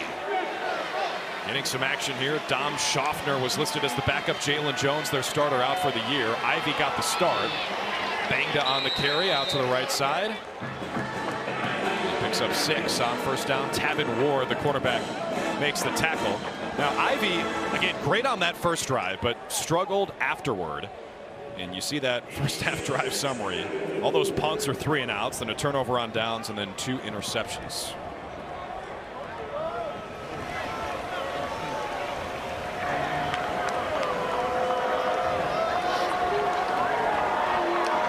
First career action for Steven Johnson. Pitches it out. Hassan Wilson, who's got speed, and he takes it past midfield. Jalen Schuler on the stop for USF, their top tackler this year. Listen, I think at this point, you're down 21 points. You're just trying to find something to spark this offense. Nice run here by Hassan Wilson. For Steven Johnson, first action of the season, so only one game, not going to burn the red shirt, as this is their season finale. Got good size at 6'4". Did you know that his father, Steve, played for the New England Patriots? There you go. First and 10. That's complete. It's Jairus Mack, head of steam. Touchdown. So welcome in Steven Johnson on his first drive as Charlotte's quarterback. He completes on a 47-yard touchdown. Talk about coming in cold off the sidelines. Beautiful throw. Great catch. Breaks a tackle. And off to the races. That was surprising. How fired up he is. Rightfully so, his first collegiate action. So Biff Poggi and this Charlotte staff press the right button. Going with Steven Johnson. His touchdown to J. Iris Mack, and Jake Larson adds the extra point. 4 plays, 74 yards, 218. Charlotte might have a new quarterback, Foxy. We didn't even really have him on our depth chart coming into the game. Steven Johnson comes in here cold off the bench, throws a dime to J. Iris Mack. 14 for Charlotte.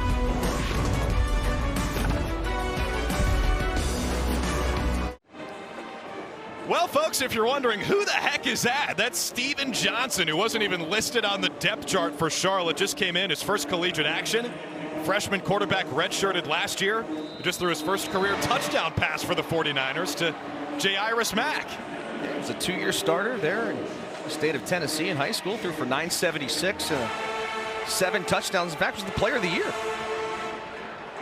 Also a good track athlete when he was at Tennessee High School. Got some wheels. Looks like Charlotte might have found something with Steven Johnson. This is a 2-touchdown game.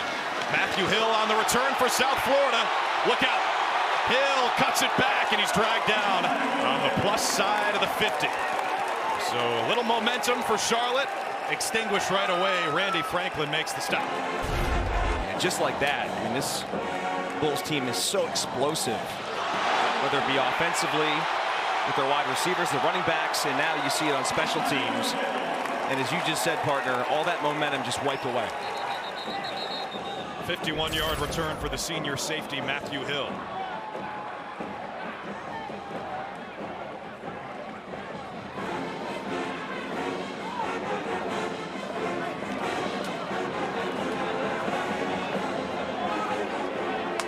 Byron Brown takes back over. He's already set the single-season USF passing record. He's 13 away from 3,000 yards. Swings it out to Sean Atkins. He's got it here. Atkins on the run after the catch, takes it past the 30. Prince Bima makes the tackle. It goes for 16. And Byron Brown has become the first South Florida Bull to throw for 3,000 yards in a season. He stands in, throws toward the sideline. Atkins the intended target. Second down coming up. And Atkins, obviously coming into this game, had 900 yards, and now with 61 yards receiving on the day, looking to go over 1,000 for the Bulls this season.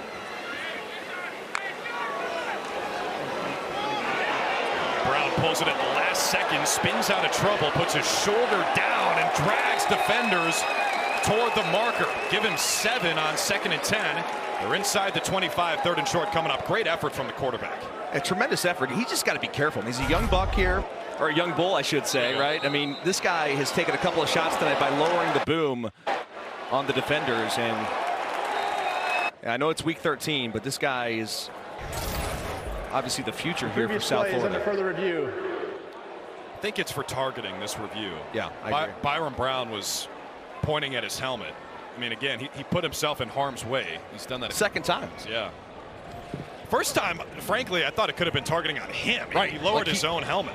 He lowered the crown on the first one. Let's take a look at this one. Isaiah Hazel, the Charlotte defender. Boy, that is so tough. And what's Hazel supposed to do in that situation? I mean, you're coming in low. Obviously, you want to try to keep your head up, your face mask up.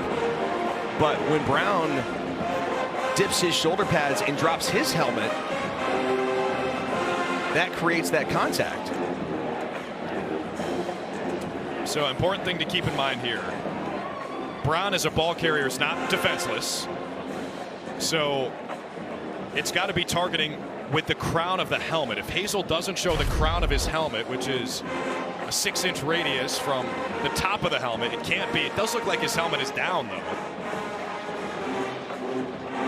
It's got to be forcible contact with the crown, not necessarily to the head or neck area. I'm certainly not going to guess on whether this is going to be targeting or not, because I've gotten it wrong 100 times. But it does seem like this year there's been a kind of a more of a point of emphasis on not calling these targeting. So we'll see. And Hazel would be DQ'd if this is ruled targeting. I'm cool, Dustin, if I never hear the term head or neck area I know. for another 9 months after this season's over.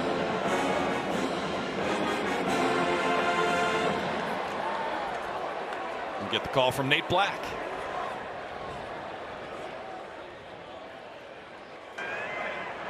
After further review, replay has confirmed personal foul, targeting with the crown of the helmet.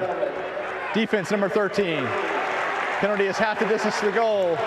Automatic first down. Number 13 has been disqualified for the remainder of the game. So Isaiah Hazel's season is over. The senior from Largo, Maryland, and a Terrapin transfer is done for the night and done for the year. Yeah, you just hate to see it, you know, and that's one that could have been avoided.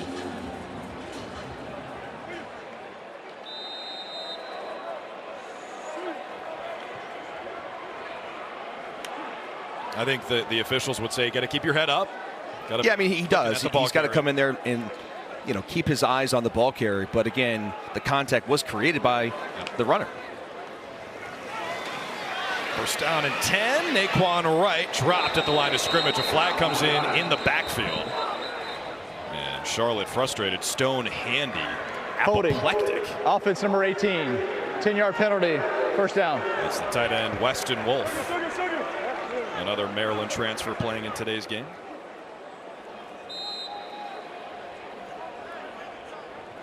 Mentioned earlier, Brown over 3,000 yards this year, first in South Florida history, relatively young program. In case you were wondering, the record he broke, 2,911 yards, which was shared by Quentin Flowers and Matt Grothy. Two of the best to ever do it here in Tampa. He was a great high school quarterback in North Carolina. Was a finalist for Mr. Football, and that's a big time. That's a WWE move. Yeah. Look who it is. That's Andrew Adair, who's listed as an offensive lineman, getting some reps on the D line. Well, there's been so many injuries on that defensive line. Their depth is really lacking, and so we were told before the game that they may get some offensive linemen on the D-line. Brown throws a missile into a tight window, complete at the 5-yard line to Joffrey Brown. Brown, the brother of De'Ami Brown, who also played at North Carolina, where Joffrey started his college career. De'Ami now plays for the Washington Commanders. Third down and 4. And they're not going to get there. Decision coming for Alex Golesh. Demetrius Knight on the stop of Naquan Wright. Well, they've already gone for it down here on the 1-yard line. This will be fourth and what, about 2.5? I don't think there's any doubt. Alex Golesh is going to keep his offense on the field and be aggressive. 4th and 3. Call it 3.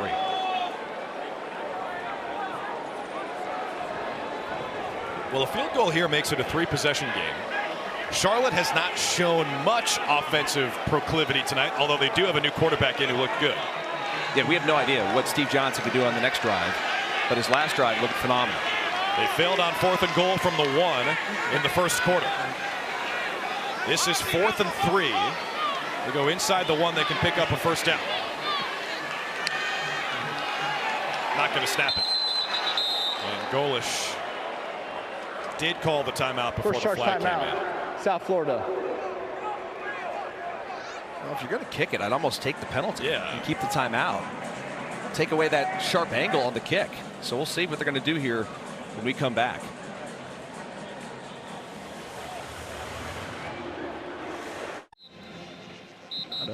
Is it right out of break? Welcome back to Tampa. We are back from break. Dustin Fox, 28-14, South Florida leads. Go ahead, partner. Well, how about we kick off your Week 12 NFL Sunday, 10 a.m. Eastern, 7 a.m. Pacific, with the Countdown Crew on ESPN and the app. The Chiefs take on the Raiders in Vegas, and they'll have an all-access look at the Mahomes-Max Crosby on-field rivalry, plus why Victory Monday are the 2 words every player loves to hear. Those stories and more on ESPN. Well done. 4th down and 3. Alex Golesh sends out the field goal unit. John Cannon to attempt a 22-yarder. Make this a 3-score game. I think they should have took the penalty. Yeah, they called timeout instead of taking the delay of game, which would have made it a 27-yard field goal as opposed to 22. You mentioned it. This is a sharp angle for Cannon. He's got to Bend it in, and he sneaks it inside the left upright. It's going to be an all-time great name for a kicker, right? That cannon. His leg's a cannon. Yeah. We got some good names. Yeah. Joshim Bangda on the other side, the Charlotte running back who banged it in on the first drive.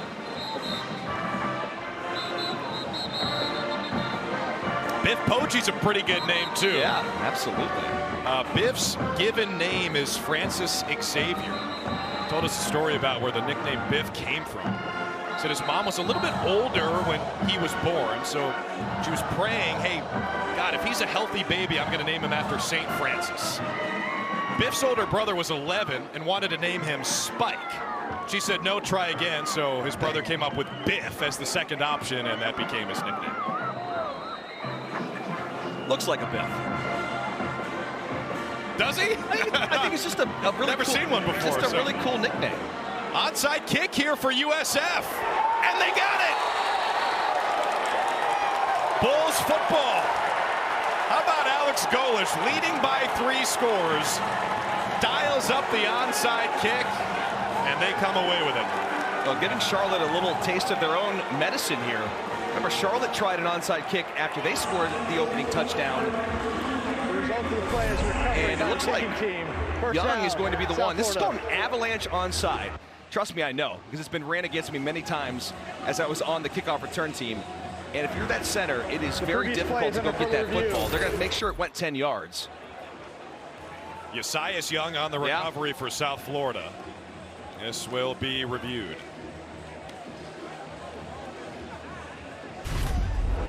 Now, it doesn't have to go 10 yards if it hits a member of the receiving team.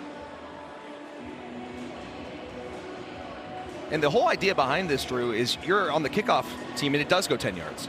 The question is, did somebody on South Florida touch that football prior to it going past? This may be the best look. This is awesome. And so you try to get everybody around the football. You wait for it to go 10 yards, and then someone just jumps on the ball right as it crosses that 10-yard mark. And I was the center on the kickoff return back in Buffalo. I'll never forget Jay Feely, who was another Michigan guy, by the way. Just slammed his helmet right into me on that front line. It's a very tough spot to be in. Jay Feely, the kicker, hit you? He targeted you? Yes. Yes. And he knows. We've talked about it. Those Michigan guys. Got to keep an eye on them. I think they might be reviewing if anyone touched it from South Florida. Well, yeah, they're 10 yards. Because they all sort of corralled the ball. If somebody did happen to, touch the football prior to the 10 yards, as you said, partner, it would come back.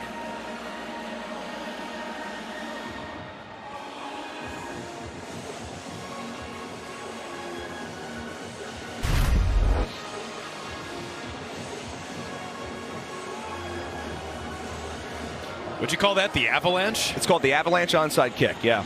Pretty cool play. Yeah. And difficult to execute, too, by the way. Because you almost have to have a little touch, kind of like you on the golf course when you get around the green. Yes. It's all about feel. And South Florida, I should say, really throwing the kitchen sink out for this one. They want to get that 6th win, get bowl eligibility for the first time since 2018 when they lost the Gasparilla Bowl against Marshall.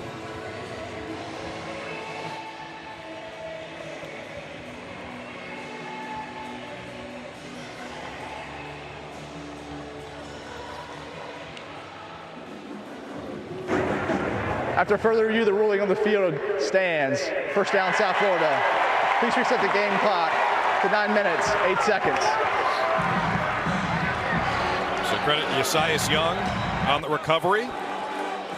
Well, and give Chad Creamer, the special teams coordinator here at South Florida, a lot of credit, too. Golesh, I'm sure, gave the go-ahead to attempt that avalanche onside kick.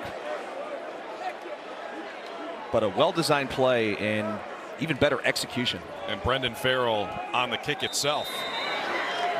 They caught him off guard.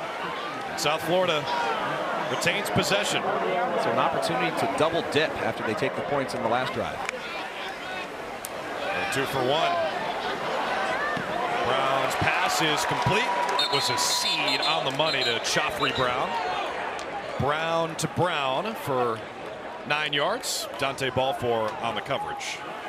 You can keep an eye on 38 Sean Atkins here. Just needs 39 more yards to go over 1,000. On the ground this time to Kelly Joyner, who scored twice through the air. Picks up 14 on the ground, out to the 36.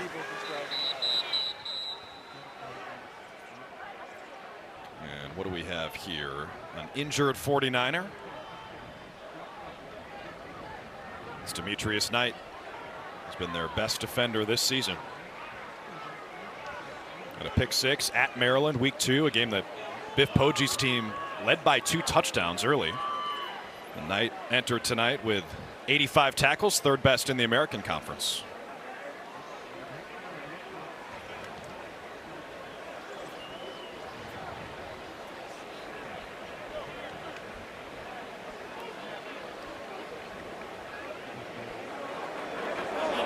That's a good sign. Yeah.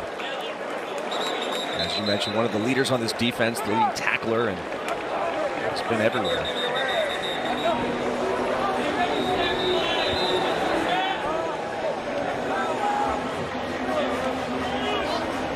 When you start swinging that shoulder, that's a stinger.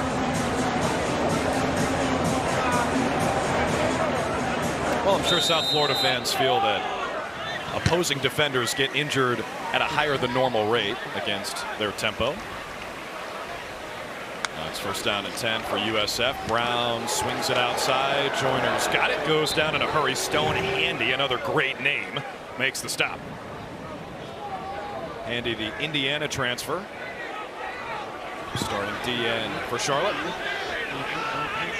One of the only starters they have remaining on the defensive line. Everyone else has been so banged up. Brown pulls it, keeps it. Nice move, Byron Brown. He's got space. He's got 6. 35-yard touchdown for Byron Brown. A record-setting night for the South Florida quarterback continues. You know, it's so amazing when quarterbacks give the pump fake after they've crossed the line of scrimmage, because as a defender, you're not even thinking about where the line of scrimmage is. Ali, number 6, takes the fake as he probably could have made the stop. But a great pump fake down the field by Byron Brown. And again, his 11th touchdown run of the season. 2nd most in the American, behind only running back Blake Watson of Memphis. Cannon's extra point is good. 38-14 South Florida. So the Bulls, they get the points on the last drive. They go for the onside kick. They double dip the 2-for-1 partner. 38-14 from Tampa.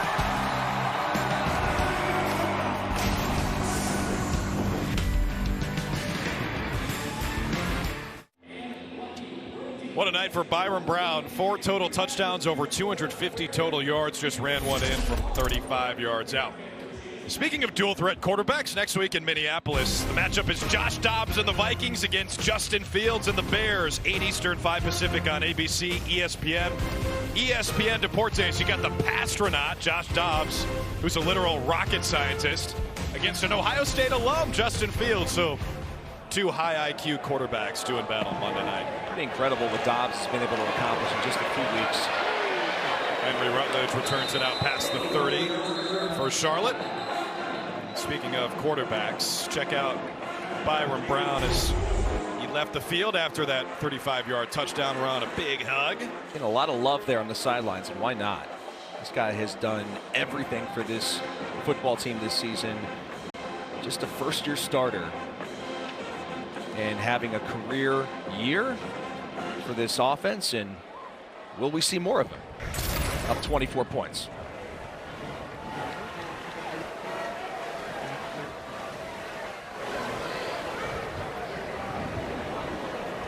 Injured player for South Florida. It's Amer.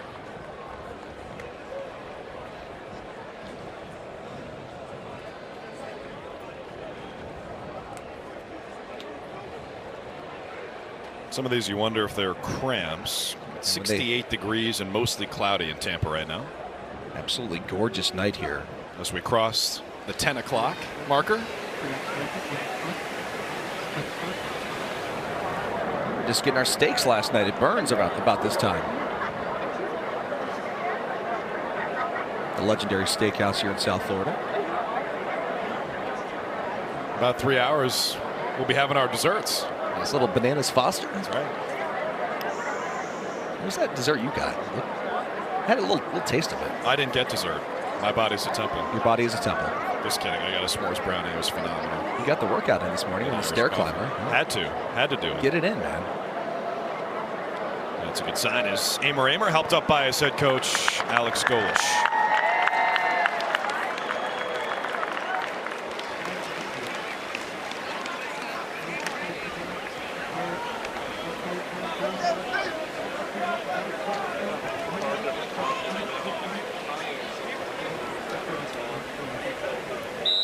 Midway through this third quarter, Alex Golesh in South Florida on top by 24. Steven Johnson back to work for the 49ers. Hassan Wilson near the 40-yard line. This Charlotte offense, it's really been a tale of two units. They had a great first drive in both the first and second half. But aside from that, it's been almost nothing offensively. Yeah, I really do think they scripted the first drive of the game. And then I think at halftime, they scripted the next drive because it was the only two effective drives they've had all game long. Wilson through the hole for the first down. And, you know, Steven Johnson seems like he caught everybody in this building off guard. His first collegiate action, quarterback who was not listed on the depth chart on his first drive in college. 2 for 2, 61 yards, and a touchdown to Jairus Mack that went for 47 yards. Not a bad way to start. Redshirted last year. But again, with all the injuries on this offense, trying to get something going. Jalen Schuler makes another tackle for South Florida, bringing down Hassan Wilson. You know, if you're Biff Poggi, you're thinking, might as well try something. Let's see what we have in Steven Johnson. They're going to finish either 3-9 or 4-8 if they can stage a miraculous comeback here. Johnson, as we mentioned earlier, playing in his first game of the season, won't burn the red shirt. He already did use a red shirt last year. So they're giving him a shot here in the second half.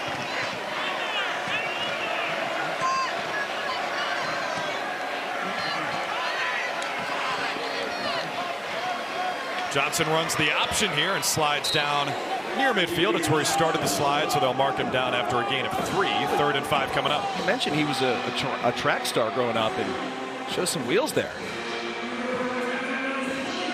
Good frame for the position at 6'4". Get those strides going.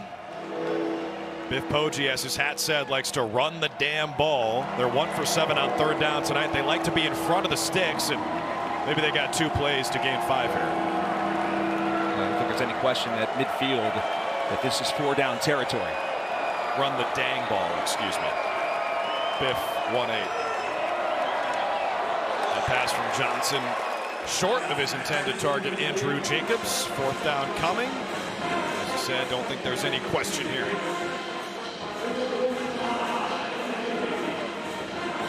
Again, the pressure there coming off the edge was Daquan Evans, their top blitzer in the nickel, who had the great interception at the end of the first half.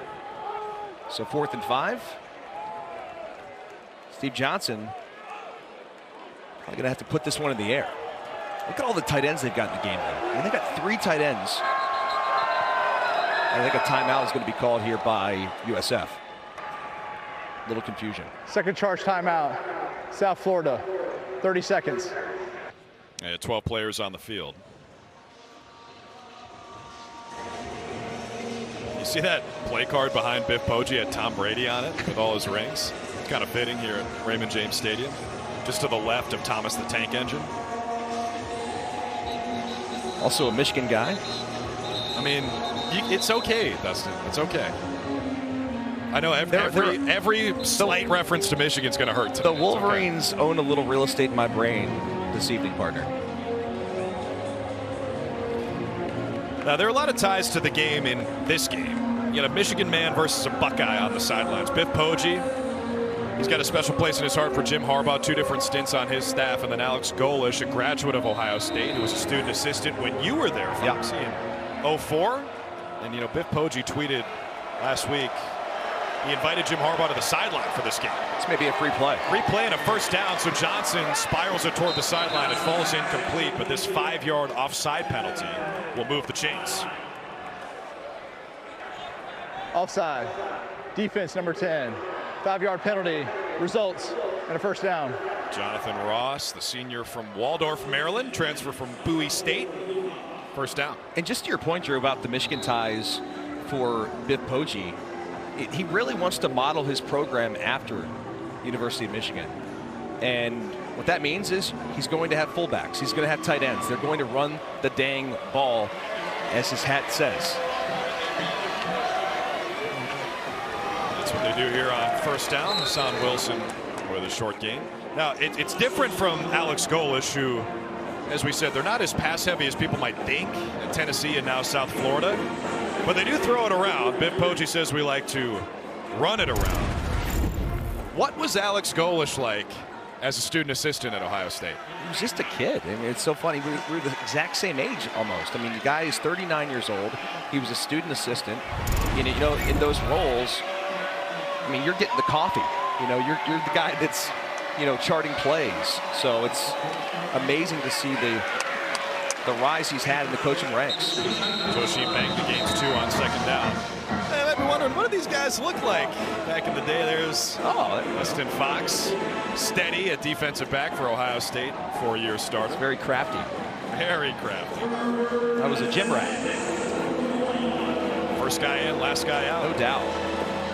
You played in this stadium, right? You're at Ohio State. My freshman year, we played here in the Outback Bowl against South Carolina. We're down at 6 for Steven Johnson. Throws right, incomplete, right on the money. Bryce Kennan, the tight end, couldn't squeeze it. 4th down and 6 coming up. Kennan just saw, or heard the footsteps rather. Took his eyes off the football, and now another 4th and 6. See if USF can be more disciplined on this one. He threw that one right to him.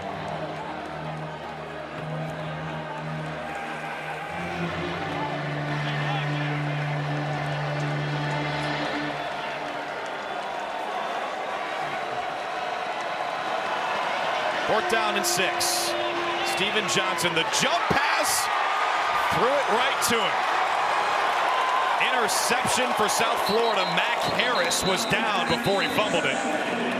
Another INT for USF. That's the defense's 3rd tonight. And a really good job by USF knowing that this quarterback is basically a rookie, you know, coming off the bench. So they dial up the pressure. He's just trying to make a play on 4th down. Instead, the Bulls will now have the football inside Charlotte territory again. And now I guess the question would be, will we see any more of Byron Brown? And will they try to get Sean Atkins those catches? They got it, right? They have to. We spoke with their staff this week. They know what the numbers are. I mean, the guy needs 39 more yards. And they're at the 44. Brown back in there for USF. Wants to throw on the first play. Stands in, throws, delivers a strike. A big chunk for USF on the first play of this drive. They find the tight end, Weston Wolf, a man who fixes problems. A gain of 32.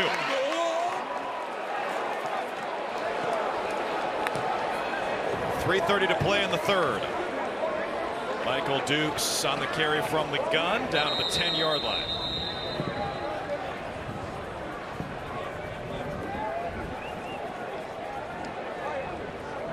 All gas, no brakes for this offense. Get up 38-14, trying to add more, trying to become bowl eligible. Brown looks left. Again, the offensive line gives him all kinds of time. That pass should have been intercepted. Dantes Fagan already has one tonight. That play was designed to go to Sean Atkins the entire play. Byron Brown is just staring down Atkins, just trying to wait for him to get open, and forces that in. should have been probably the second interception of the game for Fagan.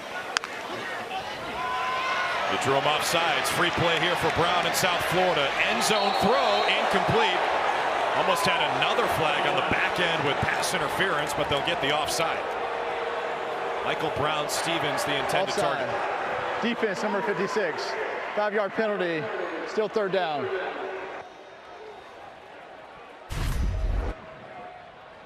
I thought this was a lot of contact here. Well, maybe a little push up, but then a little grab and tug of the jersey there at the end. No worse for the wear. The offside was against Andrew Adair, the offensive lineman playing on the other side of the ball. I don't know if I've ever seen that before. A guy an offensive lineman in the middle of a game having to come over and play defense. 3rd and 3, Brown pulls, scans, going down. Brought down in a heat by Demon Clowney, the Ole Miss transfer from Baltimore.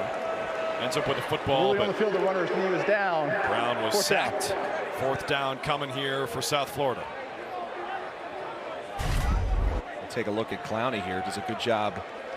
He beats the tight end there off the edge. That's Weston Wolf, 18. And the Clowney name may sound familiar. His cousin is Jadeveon Clowney. Speaking of cousins on the field, Michael Brown-Stevens, who was intended on that last pass, his uncle is John Legend. 4th down and 11. And the kick is good from John Cannon. Biff Poggi's team finds itself in a multi-score hole here now. 41-14 USF with 2:08 to play in the 3rd.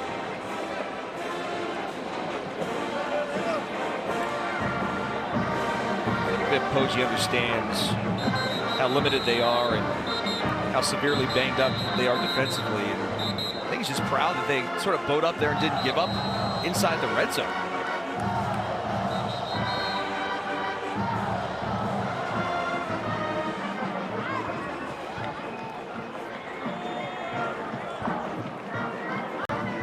Well, here's our College Football Awards Spotlight, brought to you by the Home Depot, featuring the Maxwell and Davey O'Brien Awards. There's only going to be one guy on your screen because Jaden Daniels has a chance to win them both, in addition to maybe the Heisman Trophy in a win against Texas A&M today. Look at the rush yards in addition to the passing touchdowns. Yeah, very similar to what we've seen here today from Byron Brown. Dual threat quarterback, a true dual threat quarterback, and having a heck of a season for the Tigers. Brendan Farrell's kick, returnable for Henry Rutledge. And Rutledge with a sliver past the 30. And another injured player for South Florida with 2 minutes left in the 3rd. It's Amer again. Second time tonight he's been slow to get up.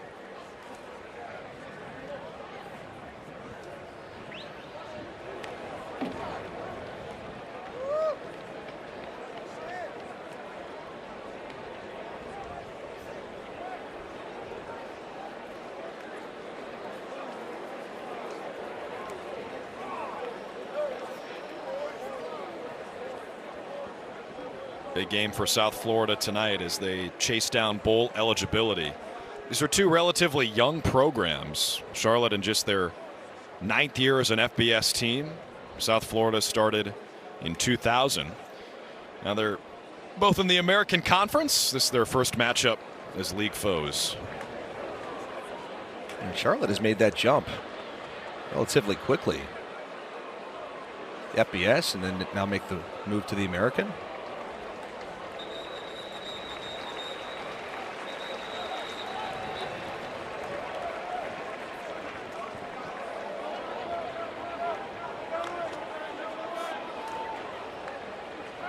Charlotte with one winning season in their history.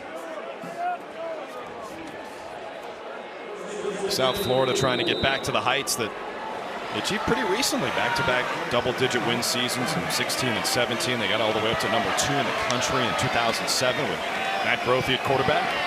Henry Rutledge in at running back for Charlotte here. He'll lose half a yard on 1st down.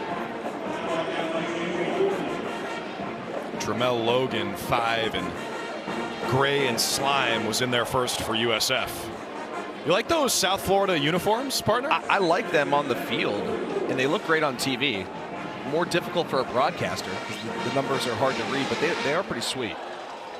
Got to have a good spotter on a night like this. And you've got LD. You're in good hands.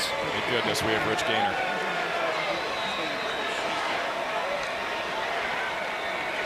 Steven Johnson. Again, they keep it on the ground. This is really what Charlotte is built to do. They are molded in Michigan's image. Joe Sheen banged down the carry there. A late flag comes in. Late flag.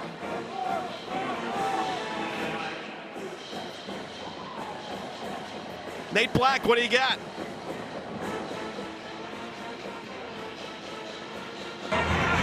After the play was over, personal foul, unnecessary roughness, offense number 76, 15-yard penalty, the down counts, 3rd down. That's Kevin Williams, the offensive lineman for Charlotte.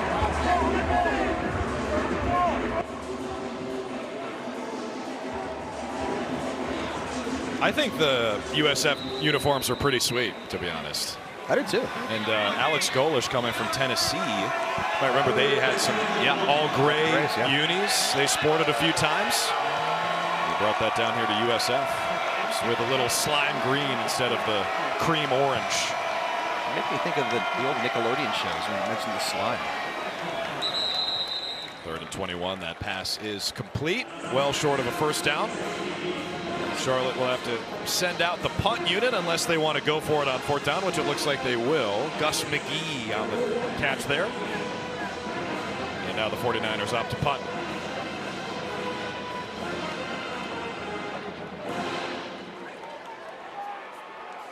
A good start for Steven Johnson in his first collegiate action. Touchdown on the first drive of the 3rd quarter for Charlotte, but ever since the USF defense has bowed up. Grant Gagne out to kick it away. They're going to have to snap it before the clock expires here. Sean Atkins back to receive. He's caught a touchdown. He's thrown a touchdown. Waves off the punt here. And it's down at the 40, which will take us to the 4th quarter.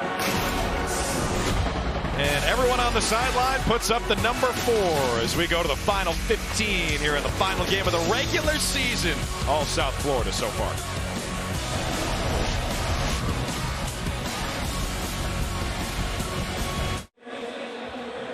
Start of the 4th quarter here at Raymond James Stadium in Tampa. Drew Carter, Dustin Fox, our entire crew. South Florida with a big-time lead. They're fired up on the sideline. Look at number 73 right in the middle next to the coach, Alex Golesh. That's their starting left tackle who's playing in his 54th career game, which ties the program record held by Dwayne Bowles. And it looks like he's going to set the program record because a win tonight equals 6 on the season, equals bowl eligibility, and a 55th career game for the grad student from right here in Tampa. 1st down and 10. Byron Brown's pass is complete. 1st down USF. Naeem Simmons on the grab. The Wagner transfer from Cherry Hill, New Jersey, takes it 15 yards. And Donovan Jennings said this week that when he started USF's last bowl game all the way back in 2018, the Gasparilla Bowl, he kind of took it for granted. Another big gain on 1st down is Michael Dukes, the running back, out to the 35. He said, I basically thought we'd be doing this every year, playing a bowl game every year. Hasn't been back since then. It's pretty incredible what this young man has been able to accomplish. And he didn't even play high school football until a freshman year because there was a size limit for youth football. At 6'5", 333, he's a large human being.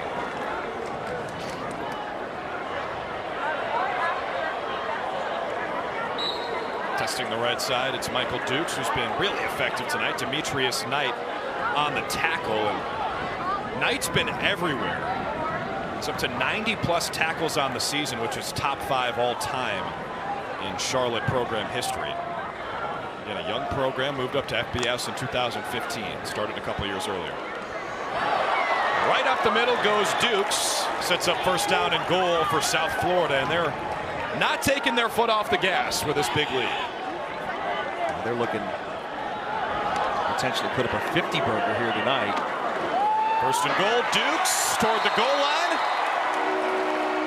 And they'll mark him down just short.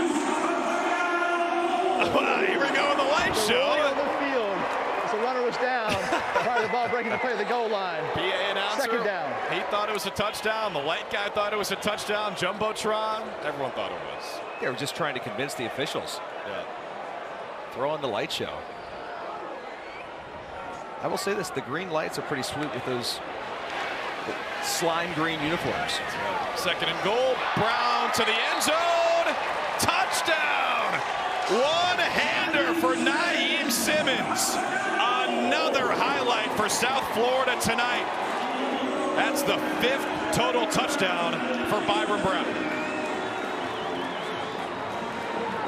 Well, partner, you're going to see that on SportsCenter Top 10. Watch the ability by Simmons. One-hands this and has the awareness to get his feet down. Just an overwhelming display of offense from South Florida tonight. They've scored on 6 straight possessions. And really, Drew, they've got it done in all phases. Special teams, running the football. The defense has played outstanding. Obviously, Byron Brown's been amazing through the air as well. Just an absolute complete performance by the Bulls.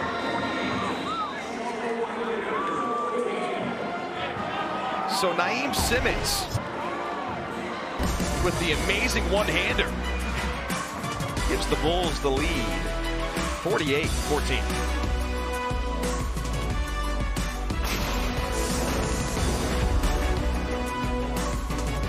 South Florida has opened up a can here. 48-14 early 4th quarter. Regular season finale. They're going to go bowling for the first time since 2018.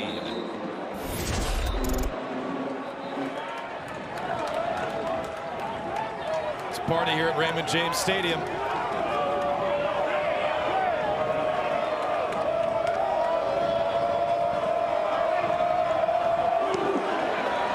That's a squib kick. Down at the 40-yard line. USF was successful on an onside kick earlier tonight. Well, Tuesday, it's 2 featured ACC, SEC challenges for men's college basketball. ESPN number 10, Miami takes on number 16, Kentucky at 7:30 Eastern. Then it's the Clemson Tigers versus the number 17, Alabama Crimson Tide. Catch all the action on ESPN and the ESPN app.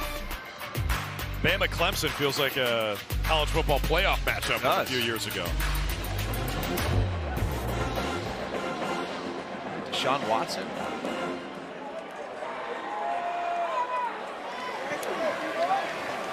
First down and 10 for Charlotte. They've got freshman quarterback Steven Johnson out there. He hands to Hassan Wilson. Wilson testing the left side, goes down after a gain of just 1. So for Charlotte, it'll be back to the drawing board in the offseason. 3-9 this year in their first season under a new coach, Biff Poggi. Seems like they might have found something in this quarterback, though, Steven Johnson. Immediately comes off the bench here in the second half and takes the Niners all the way down the field. You know, for someone who's never played a college football game, I've been impressed with his poise. And they keep it on the ground. This is their identity. Clock continues to wind under 12 minutes. 3rd down and 3 coming as Wilson takes it near midfield. You see Biff Poggi. He's put the jacket back on. Put the jacket back on. It's got a little chillier here in Tampa tonight. Perfect weather for football. It's about 68 degrees at kickoff. Beautiful. Beautiful stadium, too. They've been firing the cannons all night. We're down at 2. Wilson tornadoes down to midfield, and he's short by a yard. Wilson a little banged up. Yeah. Wilson sort of got decked there at the end of that play. Wilson's had a nice last couple weeks. Didn't have a carry all year until a couple weeks ago against Memphis. Went for 24 carries, 198 yards, and 3 touchdowns. They'll tend to him on the sideline. Poggi keeps the offense on the field. Joshim banged it in at running back. Johnson to throw. Incomplete. There's a flag down at the line of scrimmage on the far side of the field. Should be an offside against USF. Offside. Defense number 90. 5-yard penalty. Results in a first down. It's the second time this has happened, and Steve Johnson has good awareness to know, hey, I've got a free play. So take a shot down the field at Cheney, number 90, who's offsides. Throws a pretty ball, that Steve Johnson. Yeah.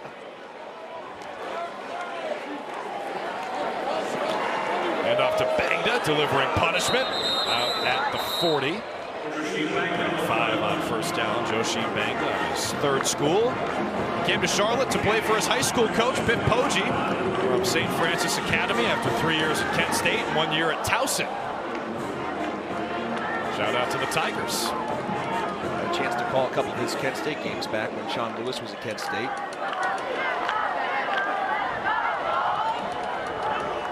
You mean the OC, Sean Lowe? Sean Lowe, sweet Lowe. The option on 2nd and 5. Johnson finds a hole. Johnson cuts it back inside the 25. Sort of surprised he cuts his back inside. It looked like he had all kinds of green grass out to the left side here. Really good athleticism from the former track star.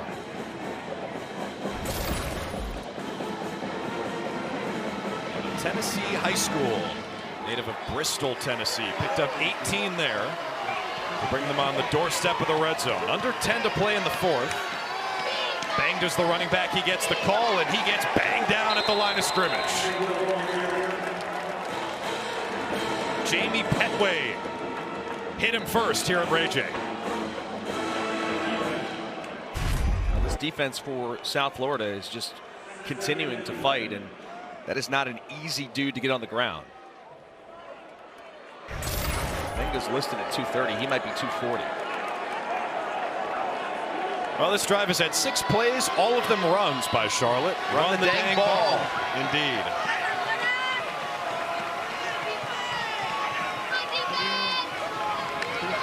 Under 5 on the timer. Johnson pitches it out. Wilson back in the game. Wilson with a seam down inside the 10. Gain of 14. The redshirt sophomore from Florence, South Carolina. But Kevin Williams, the left guard, at 6'5", 340 pounds. Shows some serious athleticism on that play. He's all the way down the field blocking defensive backs. And I got to tell you, partner, as a former DB myself, you do not want to see a guy like that in open field.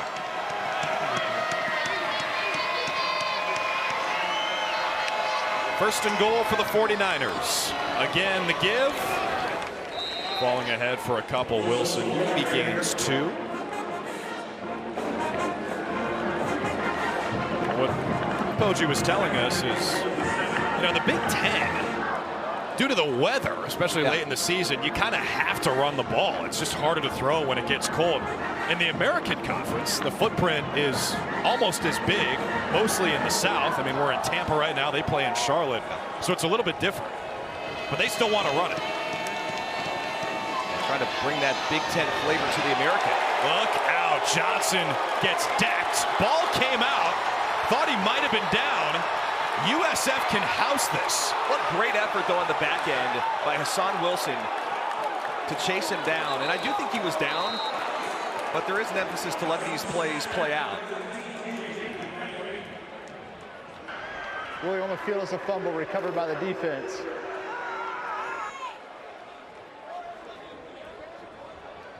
The fumble was forced by Jamie Petway, and Johnson took a big hit. Jarvis Lee returned it for South Florida, and Johnson is still down. It's tough to tell what happens to Johnson on this play. Yeah, he's down. But how about this effort, though, at the end of the play by Hassan Wilson to not give up on the play? I mean, that's just tremendous. Those are the types of plays. Replay has determined that the runner was down prior to the ball coming out. It'll be third down. But we talked with Biff this week, and a play like that by Hassan Wilson, who's a walk-on, those are the plays that earn you scholarships and get you more opportunities.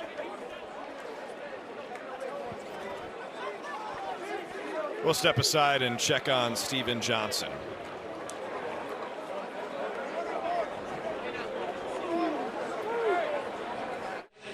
Well, that's good news. Steven Johnson walking to the sideline. He will, of course, be checked on. It was a play where he got hit really hard, held onto the football. He was ruled down, but hoping the freshman quarterback is okay, Steven Johnson.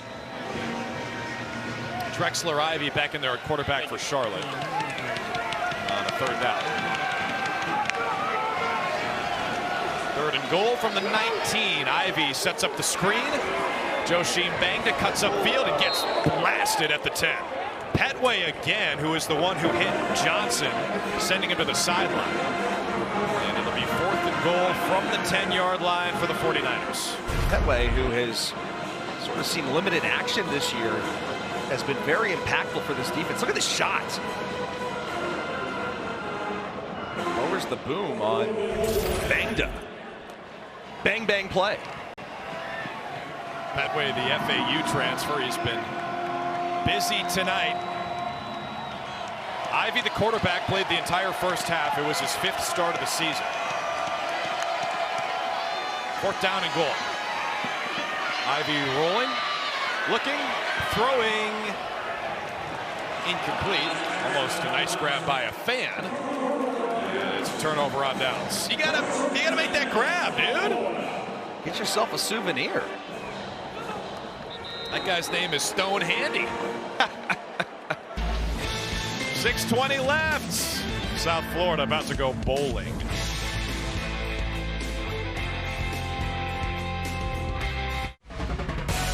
ESPN College Football Primetime is presented by Dr. Pepper, the one fans deserve. Beautiful downtown Tampa, the site of South Florida and Charlotte. Regular season finale, first meeting between these programs. Now conference foes in the American. All Bulls so far in those gray and slime green jerseys. They have engineered one of the biggest turnarounds in FBS this season. Third charge timeout, South Florida. And they'll use the timeout here before they start a new drive. They just want to get their seniors some recognition, and obviously Byron Brown, who just set the all-time school passing record. They just notified the fans here on the Jumbotron, and they went nuts. They've got a bright future if they can keep him.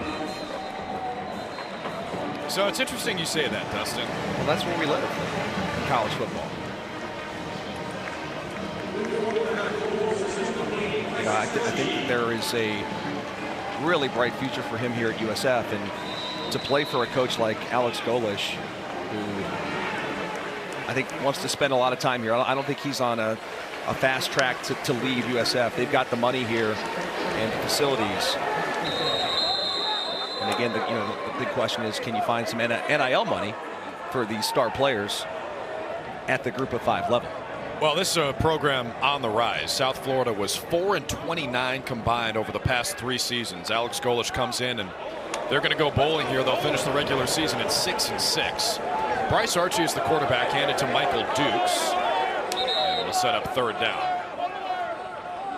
Archie, the redshirt freshman from Powder Springs, Georgia, transferred in from Coastal Carolina after a year. This is his 5th game for USF. But for Byron Brown, I mean, he's a guy where a lot of coaches probably watch the tape and say, we'd like to have this dude play for our program. Same thing, probably more importantly, for NIL boosters. Oh, there's no question. I mean, if you're sitting around and you're a college football coach and you turn on this tape or any of the tape this season, I mean, this guy has transcended this program. Obviously, Alex Golesh, excuse me, I can spit it out, has done a great job with the culture here quickly. But having a player like Byron Brown certainly helps that transition happen much faster. And it's a great system for a quarterback to thrive in. Yeah, no doubt. Golesh comes over from Tennessee the last couple of years. You look at what Hendon Hooker did last season. Well, and think about the quarterbacks he's worked with. Brock Purdy at Iowa State, who is having a heck of an NFL career with the 49ers. Troy Smith at Ohio State. Yeah, he was there. 0405 for Golesh. Probably getting Coach Tressel coffee. You get you coffee?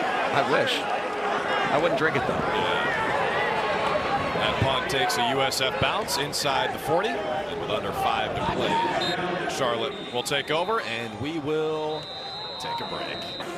4:21 to play here in the fourth quarter in Tampa. Folks, don't forget to tune in for the Dr. Pepper Big 12 Championship next Saturday, December 3rd at 12 p.m. Eastern on ABC. How about Oklahoma State, Dustin Fox? We did their game earlier this year in September. They looked awful against South Alabama, got crushed by a group of 5 team, and now they're in the Big 12 Championship. And Ollie Gordon has really come on for that program. And if you remember, I mean, folks were like saying Mike Gundy could be on the hot seat. Yeah. And now they're in the Big 12 Championship game. They're playing volleyball. They are playing volleyball. Now Charlotte's trying to play bang to ball with Joe Sheen bang to the running back as we cross 4 minutes left in the fourth. South Florida with a big lead here on senior night.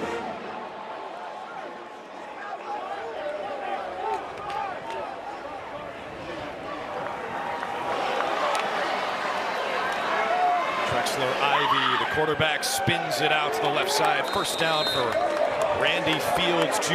near midfield. They'll move the chains.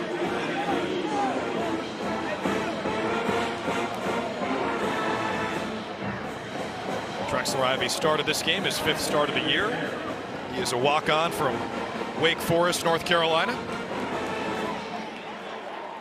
Replaced by Steven Johnson to start the second half. Johnson left with an injury. Ivy back in. On the play fake, wants it all. Incomplete. He was looking for Sean Brown, the transfer from UNC Pembroke. Still trying to get some looks here from Drexler Ivy. Taking a couple shots down the field.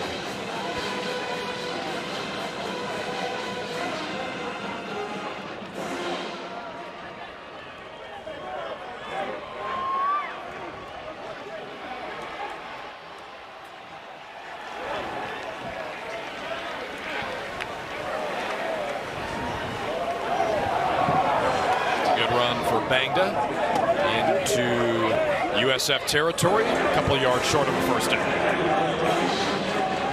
I'll tell you, I'm not sure what the future holds for Bangda, but it's got to be a place for him in the NFL.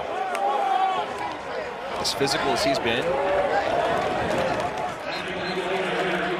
That time, short of a first down. That was the 39th carry tonight for Charlotte compared to 28 passes. Banged it 5'10", 230. Just look at his physique, though. Look at his arms, his legs. I mean, the guy is just absolutely built like a you-know-what. It's huge. Guy eats his Wheaties. 4th down and 2. Charlotte going again. 0 for 3 tonight. Bangda runs into a group of Bulls, and I think he'll be short. He was tripped up, needed the 41, and it is USF ball. Really want to field the rubber to show the line of the game. First down, South Florida. Well, here are the featured ESPN Plus AAC events. Our college basketball games include Davidson versus Charlotte on Wednesday at 8 Eastern. And for women's hoops, Charleston Southern versus South Florida, Thursday at 11 a.m. Eastern. Then December 13th, it's a men's hoops matchup featuring FIU and number 19 FAU at 7 Eastern. If you're an AAC fan, you've got to have it. Sign up today at espnplus.com/AAC. FIU, FAU, that's a fun matchup. Absolutely.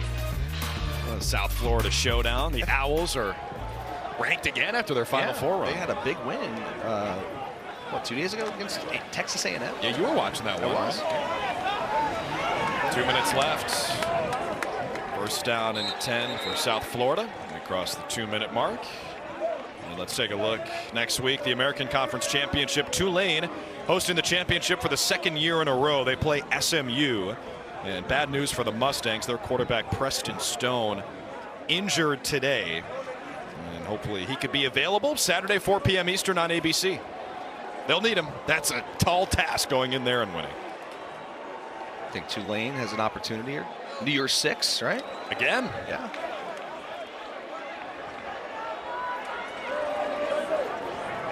South Florida finally milking some clock here. Bryce Archie on the keeper. Made one man miss and picked up 1 on 2nd and 7. So for South Florida, they'll be +5. They won 1 game last year. They're going to win 6 this year. They're one of 3 FBS teams entering this last week of the season to be +4 or better. Northwestern +5, UNLV +4, and South Florida will finish with a 5-win turnaround. We mentioned Tulane. They had one of the best turnarounds in FBS history last season, going from 2 to 12 wins. They're back in the American Conference Championship. You can check out that preview show over on ESPN+.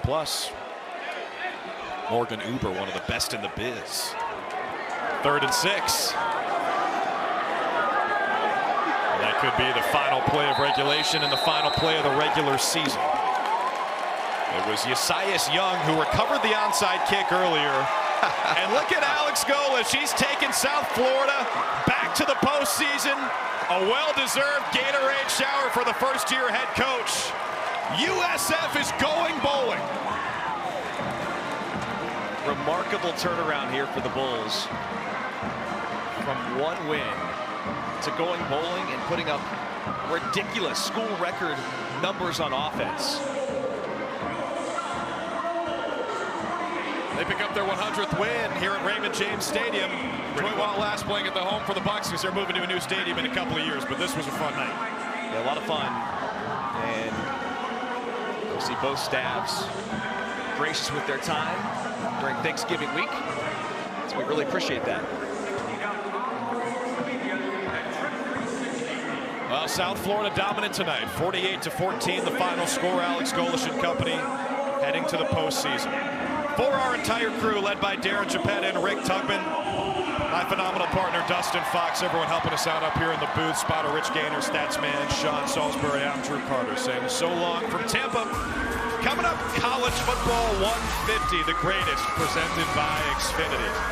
Can't miss it. Thanks for hanging out with us tonight. Enjoy the weekend.